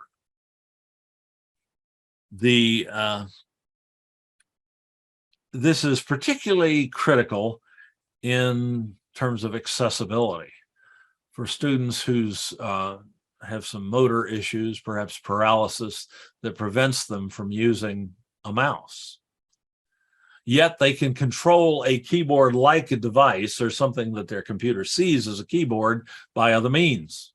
Sometimes a wand that they hold in their mouths, or head positions, things like that. There's all sorts of adaptive alternatives to keyboards that people with motor disabilities can use. And these keyboard shortcuts then can be utilized for them to control their Zoom meetings or their participation experience without using a mouse. So these are critical accessibility issues. Zoom records all sorts of information about your Zoom meetings that you host. And these reports can be accessed on the Zoom website. If you're logged in, you can, let me bring that back up again.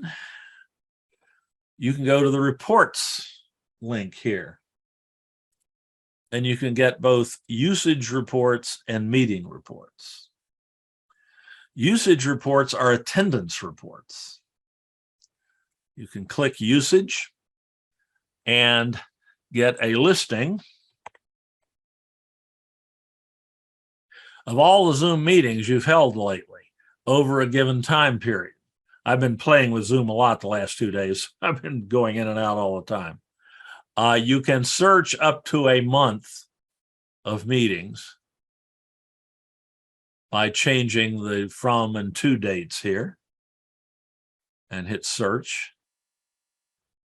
And here was a meeting I held on the 10th.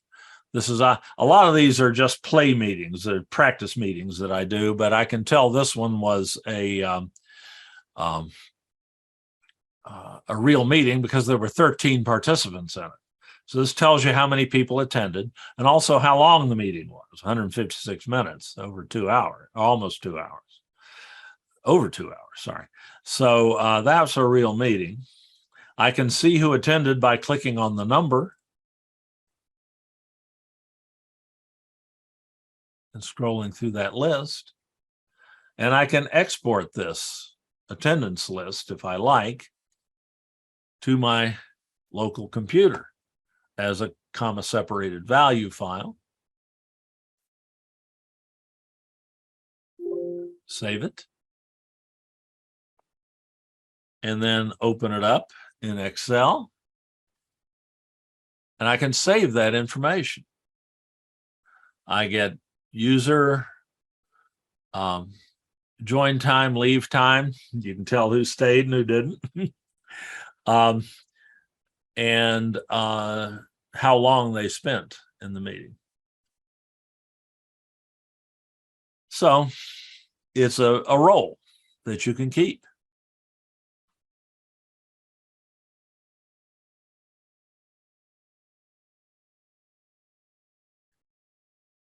You also have meeting. If I go back to reports. Too much JavaScript on that. Oh, here it is, reports. Meeting reports include things like if you require registration for your meetings, which most of us don't, you can get a registration list of the meeting. If you run polls, you can get the results of the poll. Or Zoom now allows you to do post-meeting surveys. And those survey reports can show up. If you schedule a Zoom meeting in advance and don't use your personal meeting room, I have no idea why that matters, but it does. If you go and schedule a Zoom meeting in the future sometime and make sure that the meeting ID is generated automatically so it's different for each meeting, and save that, you can come back here and you can create a survey. And the surveys are kind of like polls, which we've done in other meetings.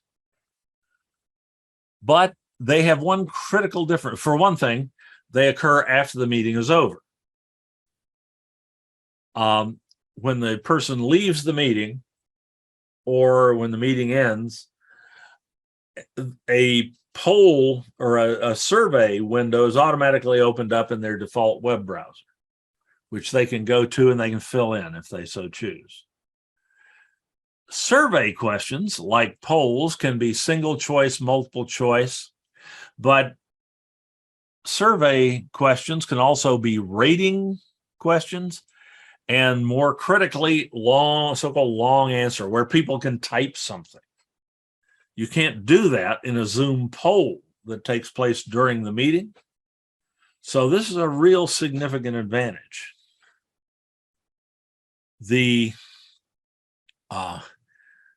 If I go to my reports again and go to meeting reports and select survey reports and search over a particular time period, if I have any meetings that have had surveys in them, they will be listed. And here's one that I did just as a test. And I get an option to generate a survey report, which will take a moment. Then I can download that survey report, again as an Excel type file. I can open that up in Excel, and it will give me the results of that survey. It's a little hard to read until you widen it out a little bit. But it can be designated as anonymous or not, as you prefer. And you can put in multiple questions. How would you describe your Zoom user knowledge level is one question, which is a single choice question. It was intermediate, beginning, etc. And here was a question that required a longer answer.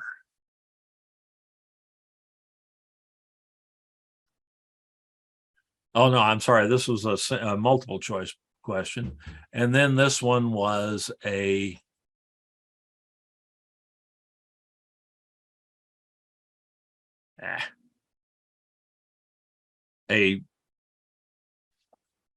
open-ended question or response, written response type question. And all that is saved. So these reports are available to you. You can set them up. The meeting, the surveys and the poll reports, of course, require you to set up polls and end of meeting surveys in advance. The usage reports, the attendance reports are created automatically and saves for well over a year. So you can pull those down at any time that you need them. And that is the one thing I'll mention that is one thing that is not going to move forward when your account is migrated from Confer Zoom to SDCCD-EDU Zoom on July 1st. You're going to lose these usage reports. So if you want to keep them, you need to download that data now. And we've done a couple of sessions for which we have recordings on the on-demand site that will show you how to do that. If you have more questions about that in a minute, I'll be happy to answer them. But I'm running out of time here. So let's see. Zoom apps are third-party additions to Zoom that we can now have some access to. It used to be we couldn't get to these. They are available to us to an extent now. You access them. Share my screen here.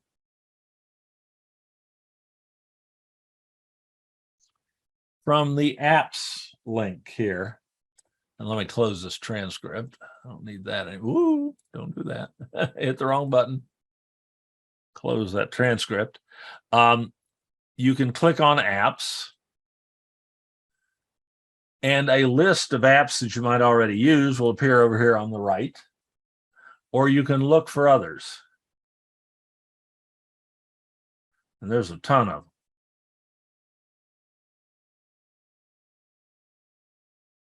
them. These apps may involve subscription to some other service, in which case you may or may not want to fool with them, but some of them are totally free. You can run, if you use Kahoot, you can run your Kahoots right from within Zoom. It's a student response game, like think bar trivia for education. This new AI note taker by Fathom is being pushed by somebody. I don't know who.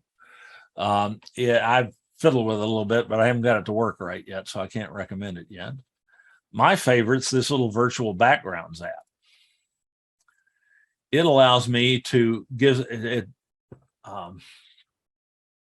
totally automates the process of choosing a virtual background. I change my video settings here and back to my camera and get rid of that. Okay, now I'm kind of generic webcam video. Now, anybody recognize this one? It's not too far from where you're sitting. I'm pretty sure that's Mono Lake up in the Eastern Sierras. I just mouse over that and click set background and bada bing. Now that's set as my virtual background.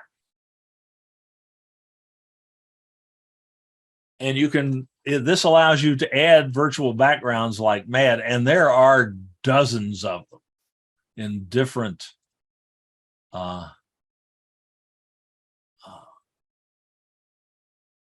different categories.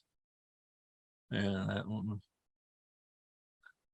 I can be on the Grand Pier here. This automatically adds these to your background list. So if you're looking to replace backgrounds in a hurry, this one's cool. And how did I get that? Well, I just went to app. That's not what I meant to do. Sorry. I can close this one.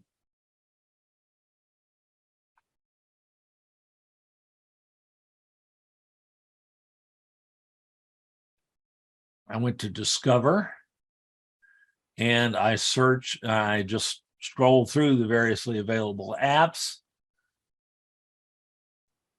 And if I do see all, I can actually search for them.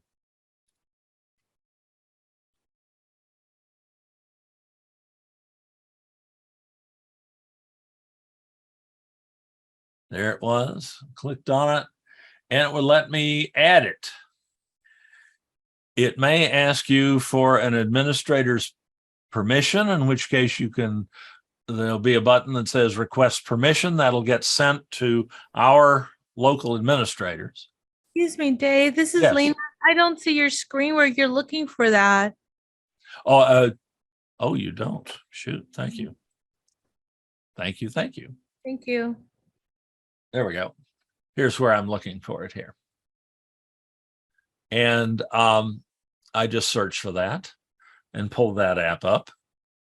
Here are the apps that I'm using that I just searched for. This is the app panel that shows you what I already have. These are pre-approved. You can use them right off the bat. There is a caveat to this, however. You're not going to be able to use this effectively until the migration takes place, until after July 1st.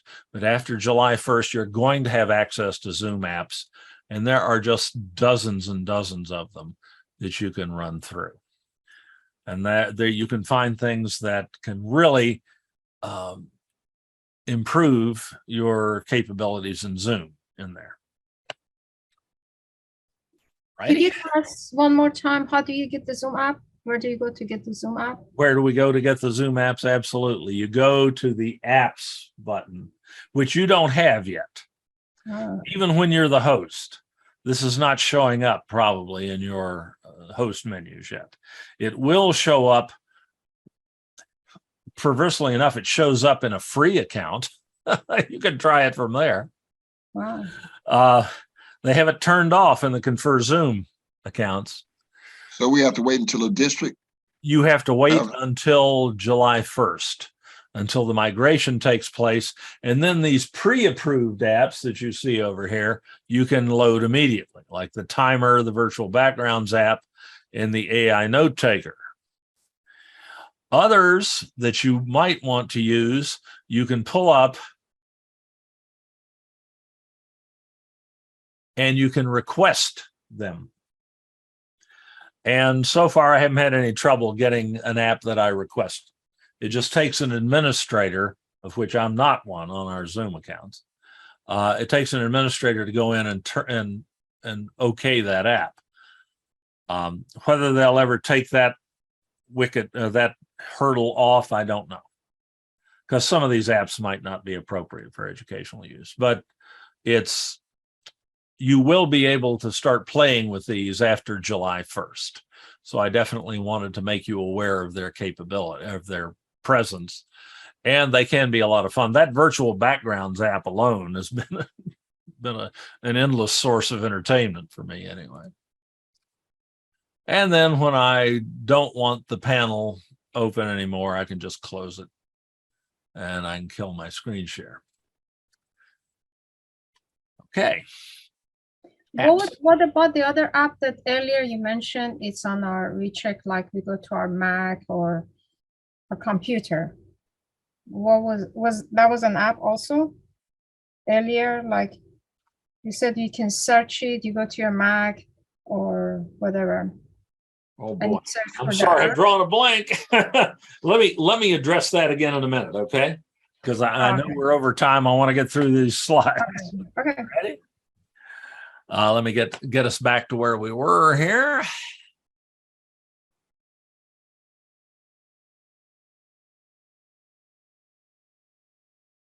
And oh, I need to kill that virtual background. It adds those virtual backgrounds to my group, to my list, and my in my virtual backgrounds list. Okay, moving on. This I'm just going to mention as an option. I'm not going to show you how to do it. I'd hope to, but we won't do that today.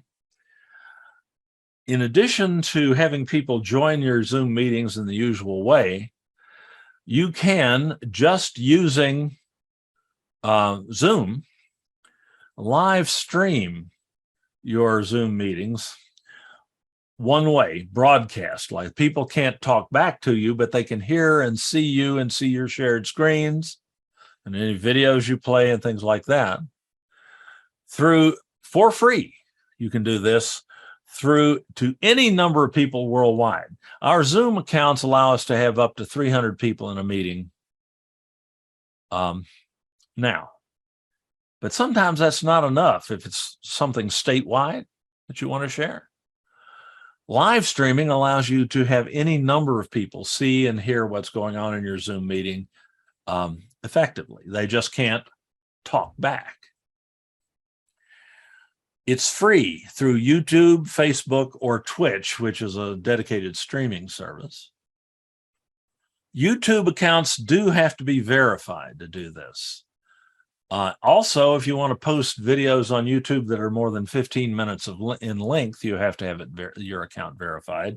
And you can do that by just going to youtube.com/verify. It's possible your YouTube account is already verified, and it'll tell you in that event. If not, it will send a message to a cell phone number that you text message to a cell phone number that you specify, and then you follow the directions in that text, and then they know it's you, so they'll verify your YouTube account, and you can do live stream. This is started on Zoom. Let me share that screen again.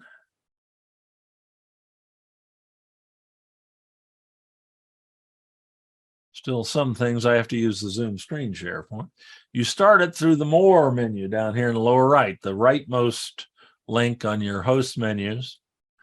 And there's focus mode. I'm not going to worry about that, but you can stream live on Facebook, Facebook Workplace, YouTube, or Twitch, or set up other custom live streaming services if you're a pro live streamer and you have other services you prefer.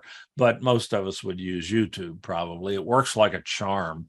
The video and audio quality is excellent, and any number of people anywhere in the world can hear and see what's going on in your Zoom meeting if you provide the link to that stream to them.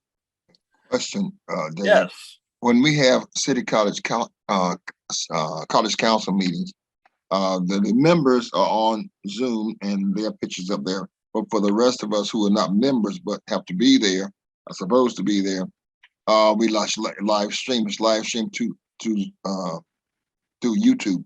Here's my question. Cool. Here's my question. How do you get a YouTube account that you can do this at no cost? Okay, good question. Well, to get a YouTube account, let me see where I am here. Make sure. Yeah, we're about done. Everything. So I'm going to consider this as done because we're already at 4:14, and and you all have been wonderfully patient. But now I'm going to consider this the beginning of the question and answer period. Okay. And I'm going to take your question first. How do you get a YouTube account, and how do you make it viable for live streaming? All right. A YouTube account is just a Google account. Do you use Gmail? I normally don't, but let me see. I normally don't. There are people who do. And Okay. a Gmail account is easy to get though. Oh yeah, it is. And in order to get a Gmail account, you also get a Google account, and you automatically get Gmail. Wait a minute. Yes, I do have a Google account. If you have a Google account, you're halfway there. If you don't have a Google account, take care, Deborah. Thanks so much for coming. If you don't have a Google account, you can go to a web browser, type accounts.google.com. You could Google how to get a Google account, but this is how you do it. Accounts.google.com. If you don't have an account, there will be an option to sign up here. It knows who I am, and I'm logged into my Google account, so I can't masquerade as an unknown person. But you will have an option here to sign up. All you have to do is provide Google with your name, some basic information, nothing too intrusive, and a cell phone number that they can send a text to. They send you a text that has a link in it that you tap on, or that verifies that you're who you say you are and that you do in fact have that phone. And then they will create your account.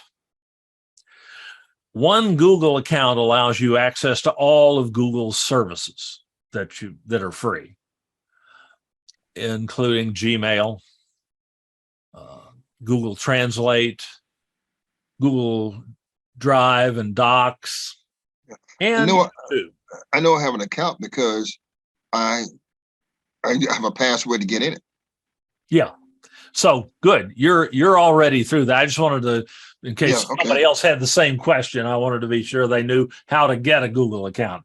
Okay. Not Scratch. A problem. Okay. Now, what do you do to make that account, to verify that account, so that on YouTube, you can load videos of more than 15 minutes in length, and you can live stream with a verified account. You just you log into your Google account that you've just created, and you go to YouTube on the web, you go to youtube.com/verify. Okay. Press enter. If you've already verified the account, you get this message. All good. If not, you're asked for a cell phone number and required to go through a little communications process with them to verify that you are who you say you are. It's minimal. Basically, they just want a cell phone number that they can send text to, and that if you can do something with that text that they want, then they're happy enough that that you are not a web robot, a bot, that you're a human being, and they don't care who you are, where you are. You're welcome to a YouTube account. And you're welcome to a verified YouTube account that you can use for live streaming. Okay.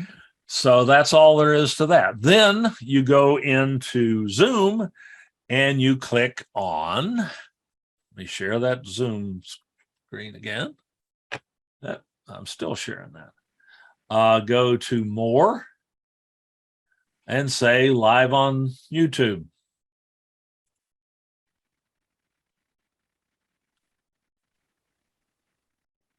It asks you to choose they're allowing for the possibility you might have more than one Google account, which you can. You pick the Google account you want to use that's verified. So you click on that. You can make the stream public, which means people can find it and search for it and get into it, whether you give them the link or not. Or you can make it unlisted, which means you have to provide the link in order for them to get in. And then you just click go live. You can change this if you like to give more. We're going to call this a test Zoom meeting stream, and then go live. Everybody in the Zoom meeting gets a warning that we're going live. This could, anybody in the world might see this. And bingo, there's the live stream. Now, can you do this? Mhm. Can you have like a live stream meeting today? Tomorrow you want to have a live stream that's public. Tomorrow you want to have a live stream that's private. Yes.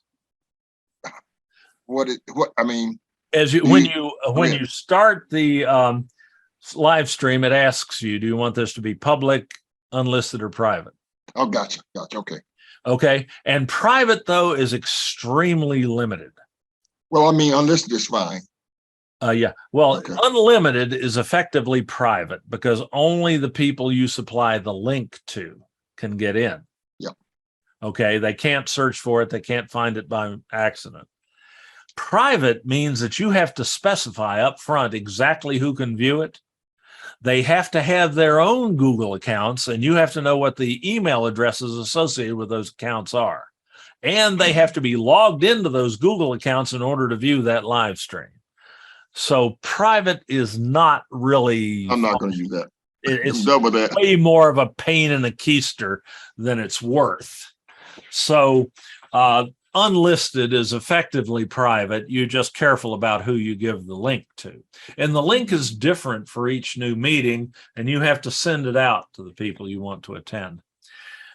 There is a way to set up a live stream that has the same link and the same visibility properties every time, but that is a much more advanced technique that is way beyond the scope of this simple session we're doing today.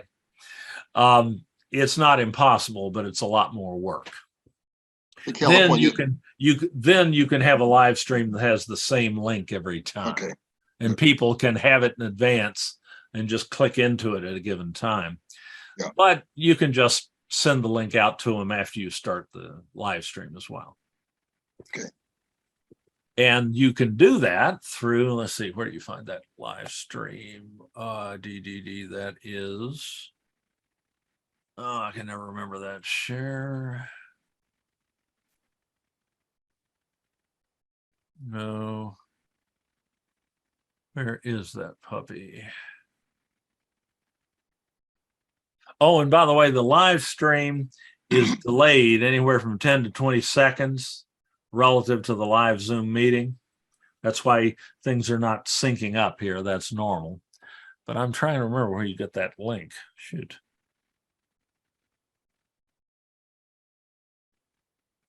No, that is it right there. The share link. There it is. There's the link for it.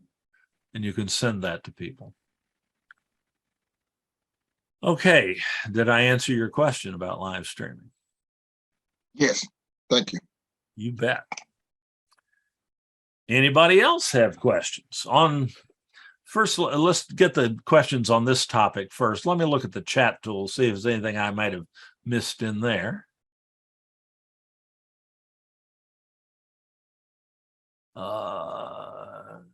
Okay.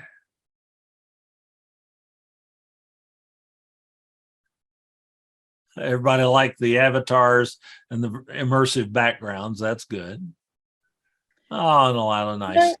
Can I ask you about the? Absolutely. How can you show us this chat window? Do you use your special effects or is it Zoom?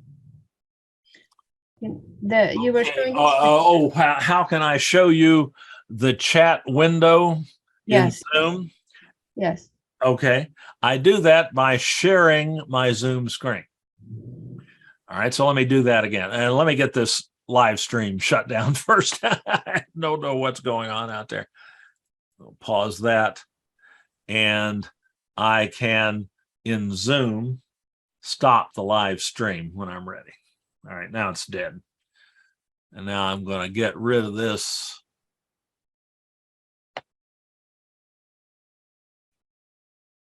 Okay, and here we are back at my PowerPoint slides. How can I show you my chat window as I'm using it? I can share my Zoom screen, the window or the monitor on which I have my Zoom window open. I select, that happens to be screen 2 for me. I select that one and hit share. Now you can see my Zoom window instead of yours. It has basically the same stuff on it, so it's a little hard to tell, but this is my Zoom window. This is where it gets a little choppy sometimes. Not so much. Just depends on how busy Zoom is. And now anything I do in Zoom, you can see. Now you're seeing my chat window. And is this a new feature, or is it Nope. been? No. No, Ooh. this is part and parcel of that one of those first slides I showed you. Let me go back to that. D, D, D, D, D, D, D, D.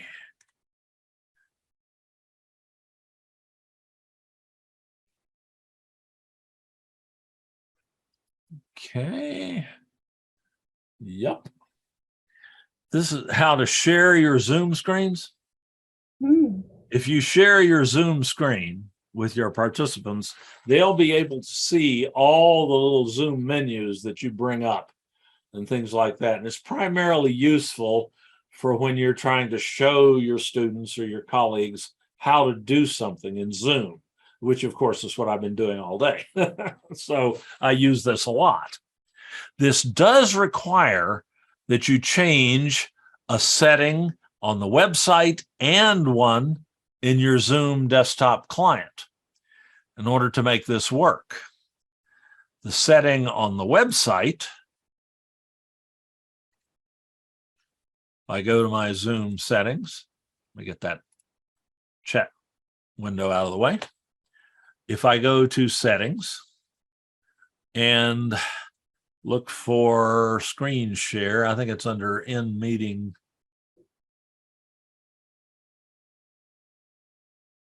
There's so many of these settings, you just have to be patient looking through them. I missed it.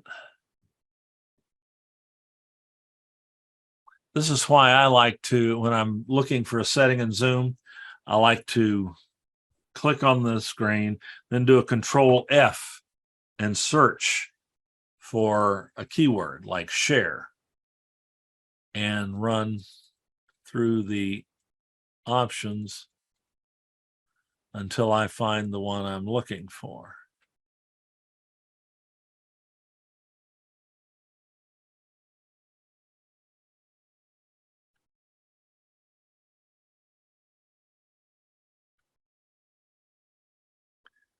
And you can still miss it. No, here we go.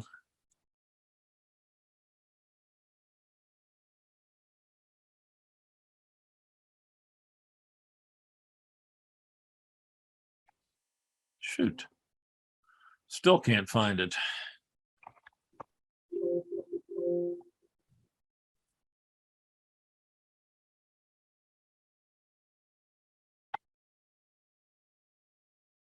Ah, there it is. Show Zoom windows during screen share.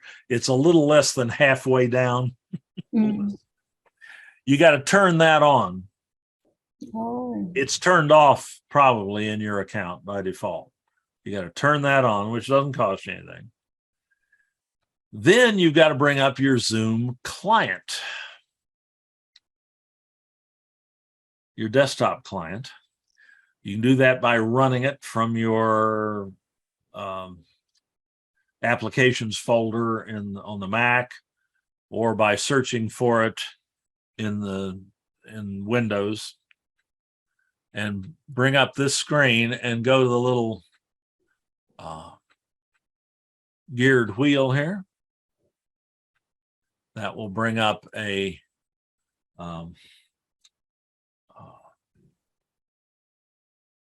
settings box for the client, which has different options than the website does in some cases, or sometimes duplicating them. And under share screen, you have to check show my Zoom windows to other participants when I am screen sharing.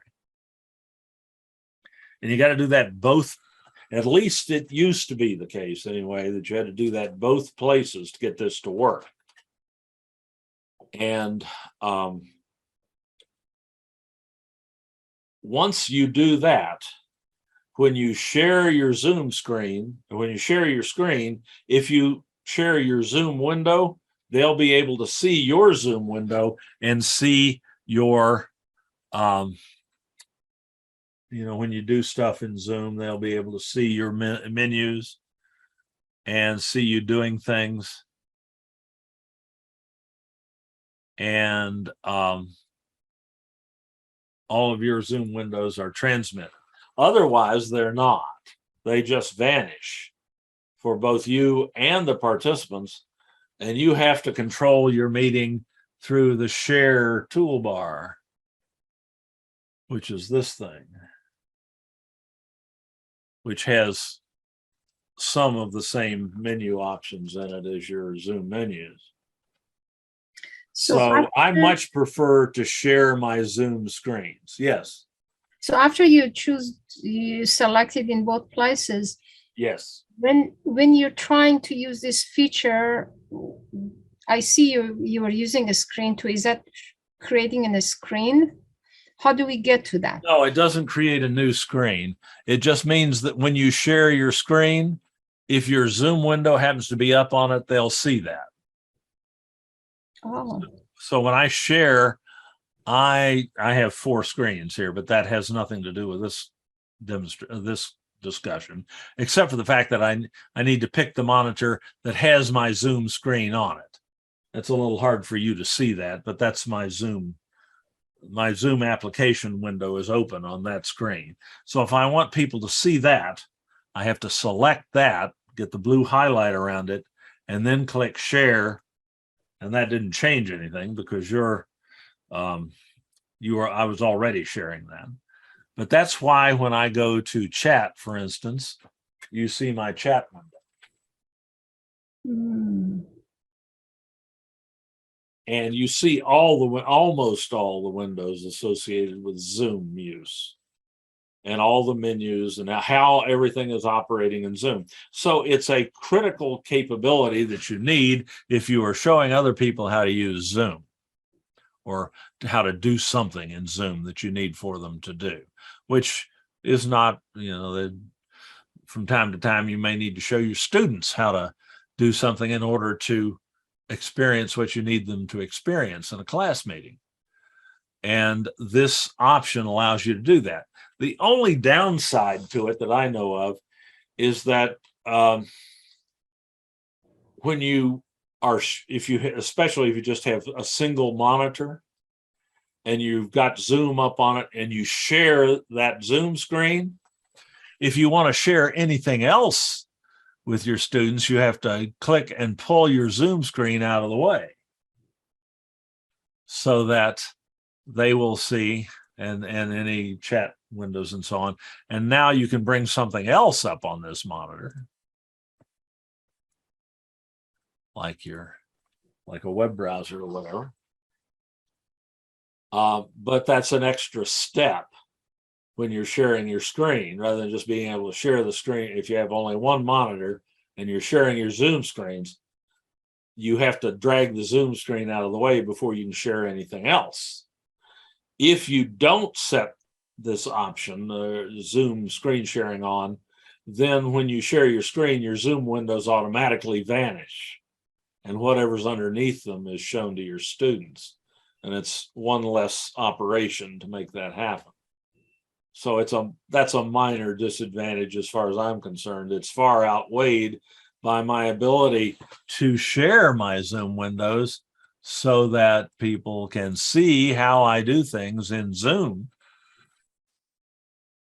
And I can show them how to do things. Like today, I could not do this professional development session remotely, as I'm doing it from Northern Idaho, unless Zoom had that capability and I had it turned on.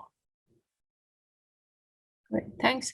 Now, the app that I see in here, is that app different from the other app you were talking about? No. Like, No, that is the Zoom client app, the Zoom desktop client app.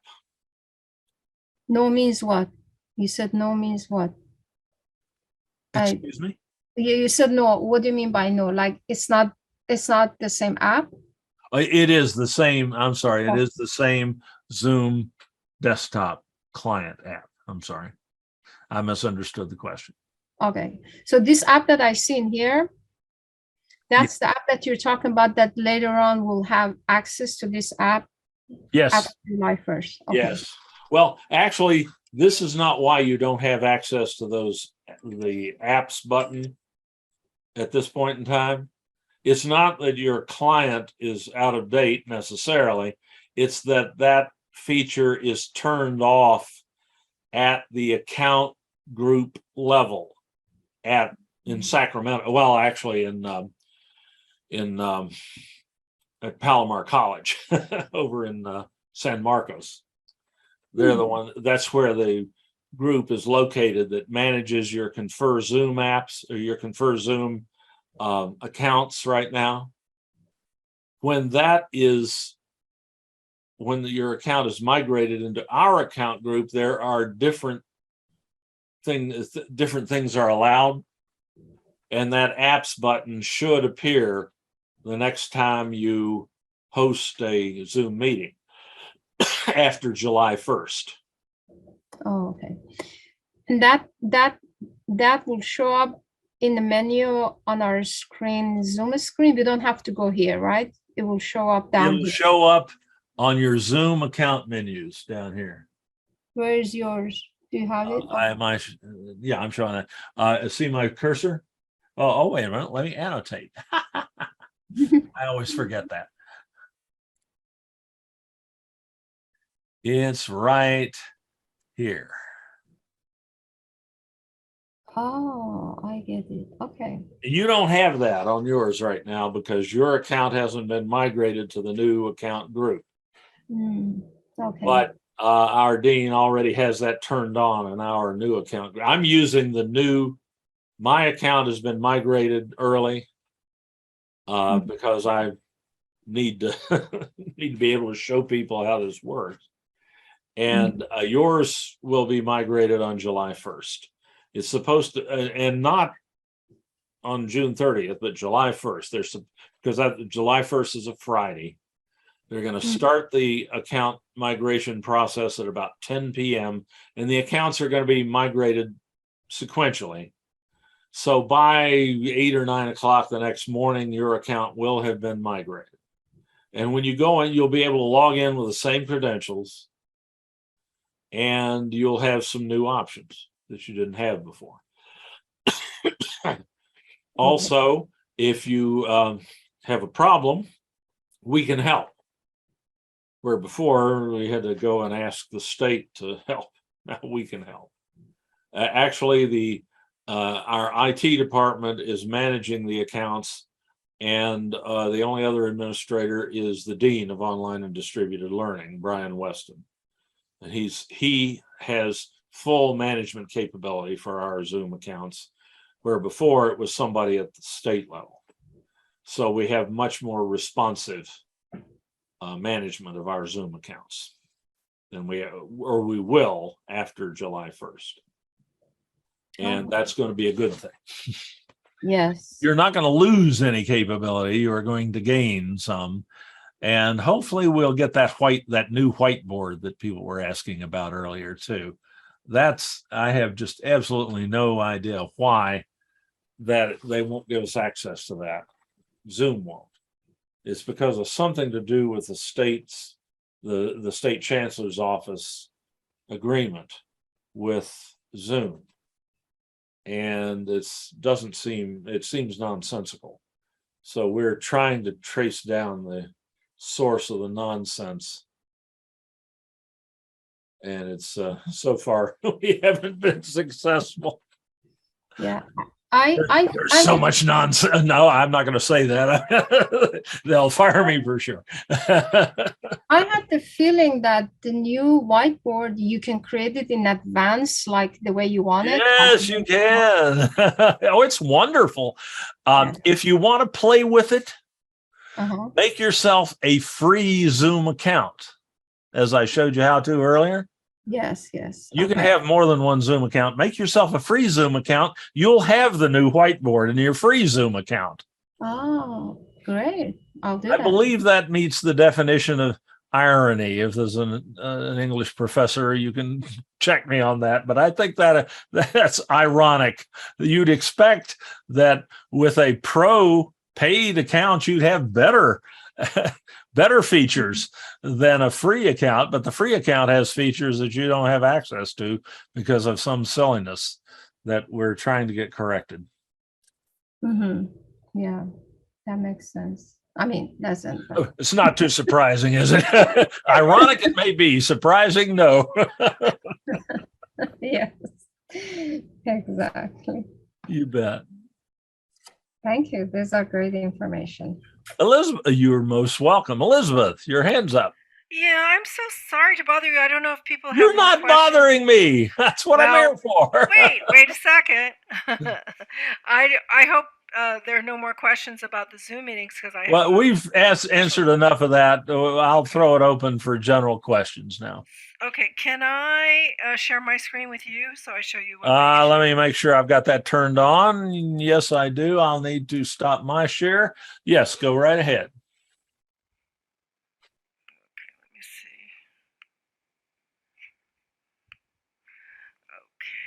see. Okay. Okie dokie. I see your Mac desktop. Yeah, let's see. I wanted to show you my something else. Let's see. No, that's not what I wanted to show you. Okay. Wanted to show you my Pearson English login. Okay. Okay, this was never a problem for me before. Right. But now that my class has just started, and I now just really need to show Oh, them nuts. Yeah, the worst textbook, possible time, right? at the worst possible time. I'm able to open these. I'm able to open the workbooks. Right. But when I open the textbook, I just let's see. I just get this spinny wheel that goes on and on and on. Never and on. goes. Yeah, I'm looking at the URLs flashing by there. This is some sort of reader Right. application. The reader book, yeah. Yeah. And I emptied my cache. I emptied Right. my cookies, and I restarted my cookies. You know. Well, those are all the good things that I would have suggested. I don't know if you're in. Have if you I'm in tried a Chrome. different? Have you tried a different web browser? Well, yes. I don't know. Do you know I'm in Safari now? So Yes. if I try it in Chrome. Yeah, things are more likely, if you have problems, things are more likely to work in Chrome than anything else, because that's the most commonly used web browser, and people test their sites with that first. But it sounds like you've tried that. Yeah.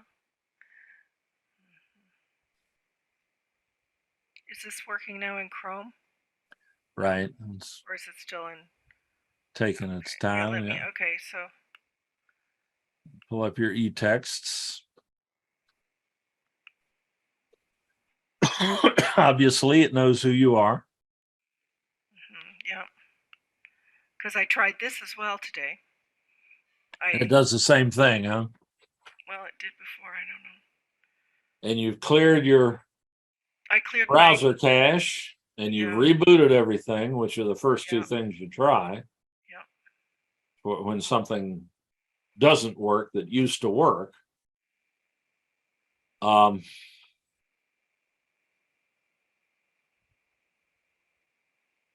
I just want to show you that my other one Right. These still others works. work This fine. one works. This works. But that's obviously a different Right. type of application. That reader app, But it's the the web same app, company. Same the company. reader web app is the one that's failing. And I wrote to the company. I emailed the company. If you already tried to get support, then good luck. Yeah. Oh Lord.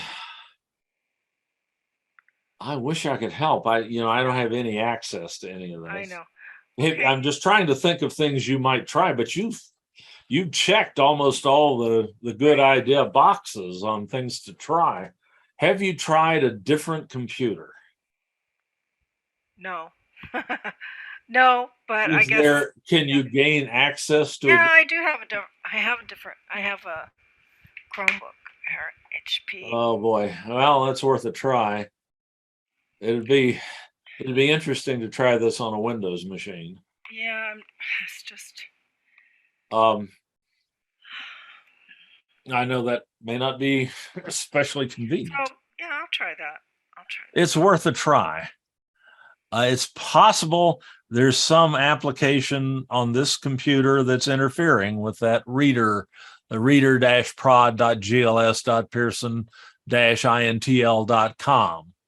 That's invoking some sort of web applications that the other e-texts that you showed me were not.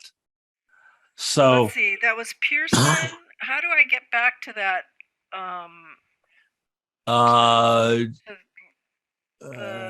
Try address. the tabs probably up above on Safari or Chrome. Sorry, you're in Chrome. Yeah, go to this one. Yeah, probably. This one? No, this one. No, that's the one that's hung up. Okay, there you are. This is, how do I know the address? Pearson, I think it's Pearson English. Oh, the address for the reader app? Yeah. Oh, just go back to the reader tab there, and it's in the address line of the web browser. Just click where it says the tab at the top where it says Reader Plus. It's a little Pearson, blue-green Pearson logo. Okay. Okay, so I'm in, all right, I'm in a different computer trying to. Gotcha. Trying to try it on another machine. Yeah. Well, that's certainly the next logical troubleshooting step. You try to get to a point where you can get it to work, and then you work back. Then you try to work back toward getting it to work on the machine you want it to work on, and see if you can figure out where the difference is. It's not. You're not always successful either. Okay. So. Yeah, and you've already asked Pearson for help. Yeah. Do you have a Pearson rep? Yeah, I asked him originally for help. Let's see. And he wasn't any help either. Shoot. I'm sorry. These are things that are outside of our control at Online Learning Pathways, and I thought I'd give it a shot. We'll help in any way we can. But it sounds like you're doing exactly what we would do. Yeah. To try to get it to work, and maybe your department head or your dean could put a little. Yeah, I called my IT person. Oh, good. Yeah, and maybe they can get some attention that you're not getting.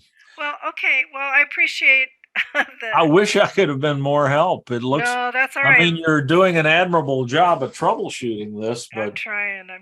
Yeah. But anyway, it is what it is. I don't suppose you've tried Firefox. No, I haven't. Try loading Firefox on your Mac and try that. Sometimes something will only work in one web browser for unknown reasons. So I think they're in love with Chrome, and probably, but I've seen things work in Firefox that didn't work in Chrome. All right, I'll try that. Okay, thank you so much. Well, there's some ideas, but you're doing a good job of troubleshooting. I guess I'll teach off the seat of my pants tonight. Oh, guys, no, yeah, you're not gonna probably not gonna get it finished or fixed tonight, Yeah. and that sucks. Well, I'm okay. sorry. Thank you so much for everything. I love all your classes. Well, I love having you come. You always have such good questions. I wish in this case I'd been able to help. Well, I didn't. I thought you wouldn't really be able to. I thought I'd give it a shot, but thanks so Well, much. at least I can validate that you're going about it the right Yes. way. So, Okay. all right. Well, Have a good good luck. evening. Thank you. If I think of anything, I'll let you know. Okay, but Okay. nothing that you haven't done occurs to me. So, Okay. Thanks so much. take care, Elizabeth. Thanks Take for care. coming. Bye-bye. Bye bye.